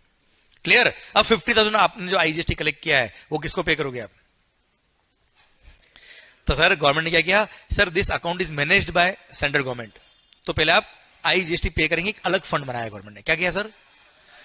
सीजीएसटी का फंड अलग, एसजीएसटी का फंड अलग, आईजीएसटी का फंड अलग। आपने आईजीएसटी पे करना है सर। अब 50,000 आपको आईजीएसटी पे करना है। परचेज पे क्या पे किया है सर इन्होंने? CGST and SGST 18,000 each. आप मुझे बताओ, क्रेडिट मिलना चाहिए कि नहीं मिलना चाहिए? दिल क्या कहता है आपका, मिलना चाहिए कि नहीं मिलना चाहिए सर? बिल्कुल मिलेगा सर। बिफोर जीएसटी अगर आपने इंटर स्टेट सेल किया तो उस पर लगता था सीएसटी, और सीएसटी का कोई क्रेडिट नहीं मिलता था। मतलब आपने जब परचेज किया ना उसको क्रेडिट नहीं मिलता था, सेल पे मिल जाता था भली। चलिए वो बात बाद में करता हूं मैं। पर अभी आपने क्या पे किया? आपने आईजीएसटी पे करना आपको। परचेज पे क्या पे किया हुआ है सर आपने? CGST and SGST. अब सर 18,000 सीजीएसटी, 18,000 एसजीएसटी, और सर आईजीएसटी पे करना है। IGST is a separate account sir. अब आप मुझे बताओ, 50,000 रुपये आईजीएसटी पे करने के लिए इनको क्या करना पड़ेगा सर? 18,000 सीजीएसटी का क्रेडिट यूज करेंगे, 18,000 एसजीएसटी का क्रेडिट यूज करेंगे, और बैलेंस 14,000 पे कर देंगे। ओके, आवाज नहीं आ रही हुई? अब एक बात समझना आप, अगर 50,000 आईजीएसटी पे करने के लिए आपने 18,000 एसजीएसटी का क्रेडिट यूज किया है, 18,000 सीजीएसटी का क्रेडिट यूज किया है, फंड कहां जाना चाहिए था? आईजीएसटी अकाउंट में। यस या नो? 18,000 पहले किसको पे किया आपने? स्टेट गवर्नमेंट को। 18 किसको पे किया हुआ है? जबकि अकाउंट में कहा जाएगा अभी? आईजीएसटी अकाउंट में। हाँ है ना? तो पता है जितना आपने क्रेडिट जो जिस टैक्स का आपने क्रेडिट आईजीएसटी को पे करने के लिए यूज किया, उतना उन गवर्नमेंट से फंड मांगेंगे, इस अकाउंट डालो सर। क्लियर? अब सर क्या होगा, 18,000 जो सीजीएसटी का आपने क्रेडिट यूज किया है, सेंट्रल गवर्नमेंट को बोलेंगे उतना अमाउंट आपके सीजीएसटी अकाउंट से निकाल के काढ़ा लो सर। और सर महाराष्ट्र गवर्नमेंट को बोलेंगे भाई साहब हो गया, ले आओ वापस पैसे सर। एंड 18,000 एसजीएसटी से निकल के कहा जाएगा, आवाज नहीं निकाल जाएगा सर। अब बताओ फंड का पड़ा है, कितना पड़ा है? क्योंकि सीजीएसटी से 18 निकाल दिए, 18 निकाल दिए एसजीएसटी से, और 14 आपने और पे कर दिया, तो आईजीएसटी अकाउंट में कितना पैसा है सर? सीजीएसटी में 0, एसजीएसटी में फंड का है, गुड्स का है, गुड्स का है गुजरात, हाँ है ना सर? कहां पे गुड्स? गुजरात साहब ने कहा बेचा, गुजरात में बेच दिया सर। चलो गुजरात साहब ने कहा बेचा, राजस्थान बेचा सर। Clear sir? गुजरात से जब गुड्स जाएगा Rajasthan, again it is a interstate supply, क्या लगेगा सर इस पे? IGST. Suppose 75,000 was the IGST liability, आपने सेल पे आईजीएसटी पे किया, कलेक्ट किया कस्टमर से, अब सर परचेज पे आपने आईजीएसटी पे किया 50,000 रुपए का, क्या करेंगे आप? 25,000 आप और पे करेंगे और 50,000 का आप आईजीएसटी का क्रेडिट ले लेंगे सर, पक्का। अब फंड का है सर, जल्दी बताओ। गुड्स का पहुंच गया, गुड्स का पहुंच गया राजस्थान। Clear sir? मान लो आपने राजस्थान से अगेन कहा बेच दिया? राजस्थान में बेच दिया सर। अब राजस्थान से राजस्थान में सेल हुआ, क्या लगेगा? This is what is called intrastate. And sir क्या लगेगा? CGST and SGST. Suppose 1 lakh was the tax, 50,000 is the CGST, 50,000 is the SGST. Yes or no? Purchase पे क्या पे क्या हुआ सर? परचेज पे 75,000 का आईजीएसटी का आईटीसी पड़ा है राजस्थान के मिस्टर आर को, मान लो सर। अब राजस्थान के मिस्टर आर ने राजस्थान के मिस्टर जे को जो गुड सेल किया है intra state with in the state, 1 lakh was the tax, 50,000 CGST, 50,000 SGST. Purchase पे किया उसने क्या? 75,000 आईजीएसटी, जिसका उसका आईटीसी पड़ा है उसके पास। नाउ यू टेल मी वो कैसे पे करेंगे सर? आईजीएसटी का आईटीसी सर? अरे यस या नो? क्लियर? आईजीएसटी का आईटीसी मान लो 50,000 उसने यूज कर लिया, किसके लिए? सीजीएसटी के लिए। रिमेनिंग 20,000 यूज कर लिया, किसके लिए? SGST, Rajasthan SGST sir. Clear? अब रिमेनिंग 25,000 का लायबिलिटी बच गया किसका? राजस्थान एसजीएसटी का, वो उसने कैश में पे कर दिया सर। और अरे यस या नो? आप मुझे बताओ आईजीएसटी का आईटीसी, आईजीएसटी का आईटीसी सीजीएसटी और एसजीएसटी के लिए मिलना चाहिए, नहीं मिलना चाहिए सर? आवाज नहीं आ रही सर? अरे पक्का? क्लियर? पहले जब सीएसटी हुआ करता था बिफोर जीएसटी, तो ये परचेज में जो आपने सीएसटी पे किया, इसका कोई क्रेडिट नहीं मिलता था। Again that was a cascading effect, that was a loss of revenue to the SSC. Clear? तो सर अभी आईजीएसटी का क्रेडिट अगर अलाउ नहीं करते तो वन नेशन वन टैक्स ना हो पाता, हाँ है ना? One nation one tax. Clear? One market, one nation one market. क्यों बोला मैंने अभी, क्यों बोला? क्योंकि पहले बिफोर जीएसटी अगर आपने दूसरे स्टेट से कोई गुड्स परचेज करके अपने स्टेट में लाए हो आप, तो उस पर क्या लगा होगा? सीएसटी, और सीएसटी का कोई क्रेडिट, मतलब दूसरे स्टेट से परचेज किया तो महंगा होगा अपने लिए। अपने ही स्टेट से परचेज करते तो वेट पे करते, वेट पे करते तो उसका पूरा क्रेडिट मिलता। तो सर इस टैक्स की वजह से अदर स्टेट से अगर आप परचेज करते तो महंगा आ रहा था आपको। क्लियर? अभी क्या होगा? अपने स्टेट से परचेज करो या इंटर स्टेट परचेज करो, परचेज पे या तो आईजीएसटी पे करोगे या सीजीएसटी या एसजीएसटी पे करोगे, सबका ही आपको क्या मिलने वाला है? क्रेडिट मिलने वाला है। तो सर यहां पे आपको मार्केट प्राइस को केवल देखना है, टैक्सेशन की वजह से आपको प्राइस में इफेक्ट नहीं आएगा। इसलिए one market one tax, sorry one nation one tax one market. समझे? अच्छा वन टैक्स क्यों? क्योंकि जो सीजीएसटी में लिखा है वही कहां लिखा है, और जो एसजीएसटी में लिखा है वही सीजीएसटी में लिखा है, पूरे हिंदुस्तान में सेम है सर। इसलिए one nation one tax and one market. Clear? समझे मेरी बात? तो आपने परचेज पे किया क्या? 75,000 आईजीएसटी। अब 1 लाख का आपका लायबिलिटी जो है CGST 50,000, CGST SGST 50,000, you will use 50,000 for CGST, 25,000 for SGST and remaining 25,000 आप और पे कर देंगे। अब मुझे बताओ फंड का रोटेशन कैसे होगा, जल्दी बताओ। आईजीएसटी अकाउंट में कितना पैसा था sir? 75,000, out of which you have used 50,000 for, तो वहां से अमाउंट निकालेंगे और कहां डाल देंगे? सीजीएसटी अकाउंट में कितना? 50,000। सेंट्रल गवर्नमेंट के पास पहुंच गया सर, 25,000 निकालेंगे, कहा डालेंगे सर, कौन सा एसजीएसटी? यस, राजस्थान एसजीएसटी, और रिमेनिंग 25,000 आपने राजस्थान एसजीएसटी पे कर दिया sir. Clear? Rajasthan SGST account में कितना पैसा है? 50,000 सर, राजस्थान एसजीएसटी में, सीजीएसटी में, आईजीएसटी में, आवाज नहीं आ रही ओए, पक्का पक्का। और जिसने वो गुड्स परचेज करी थी वो मान लो था एंड कंज्यूमर, कौन था सर? अब वो आगे नहीं बेच रहा, खत्म स्टोरी। और आप मुझे बताओ, देखो यार, 1 lakh was the ultimately tax sir, 1 lakh was the ultimately tax. उसमें से 50% मिलना था किसको? सेंट्रल गवर्नमेंट को। मिल गया क्या? मिल गया क्या? मिल गया सर। रिमेनिंग 50 किसको मिला था सर? कौन सी स्टेट गवर्नमेंट को मिला सर? अल्टीमेटली किसके पास रह गया सर टैक्स?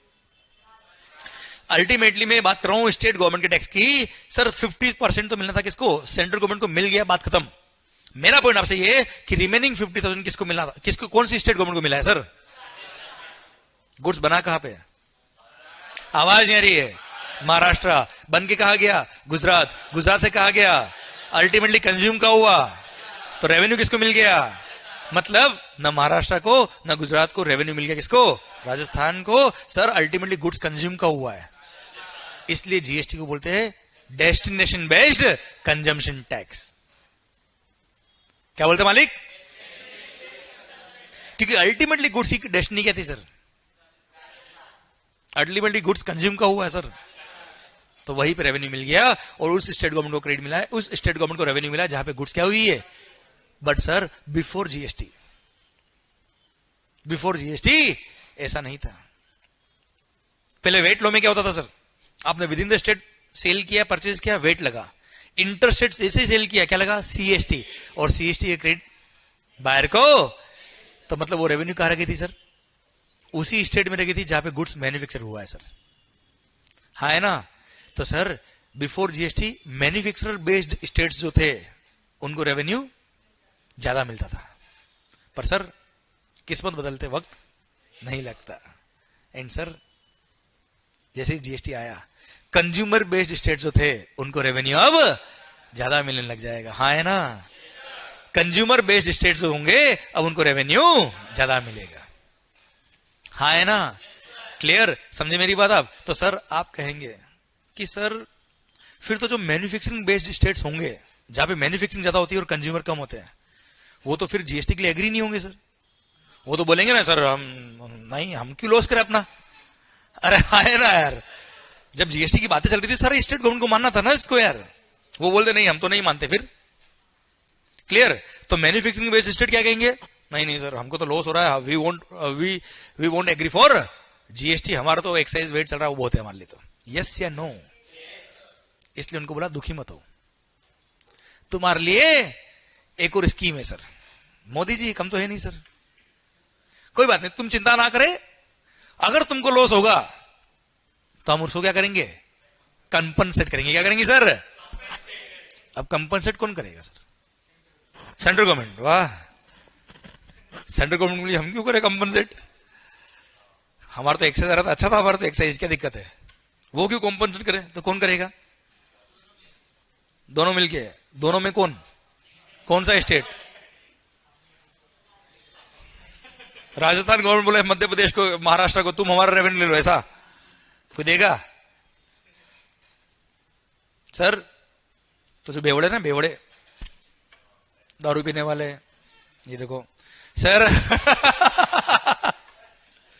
सर टोबैको जो खाते हैं है ना, टोबैको जो मोटर व्हीकल्स परचेज करते हैं आप, है ना, इन कुछ गुड्स पर एल्कोहल नहीं, एल्कोहल को हटा दो, एल्कोहल तो मैंने ऐसे बोल दिया था।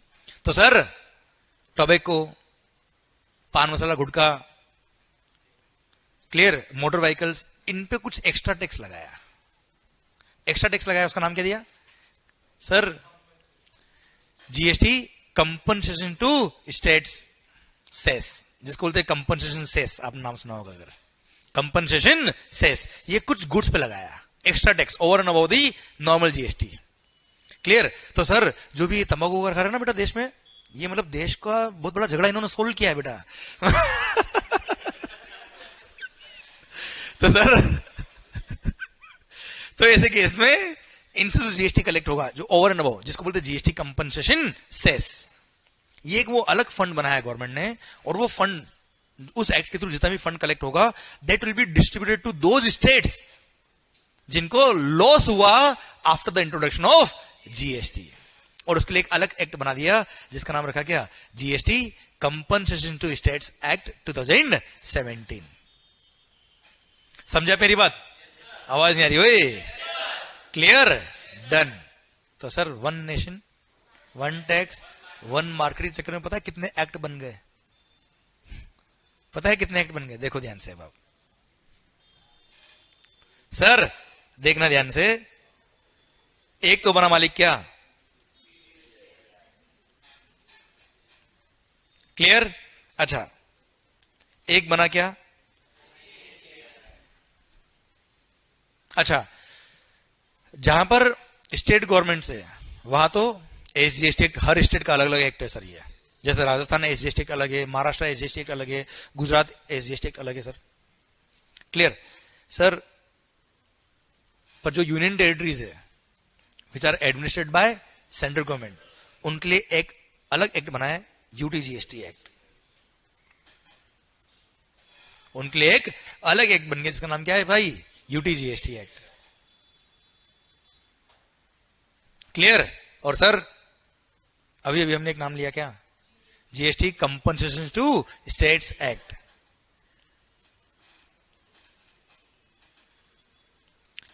Compensation to states act.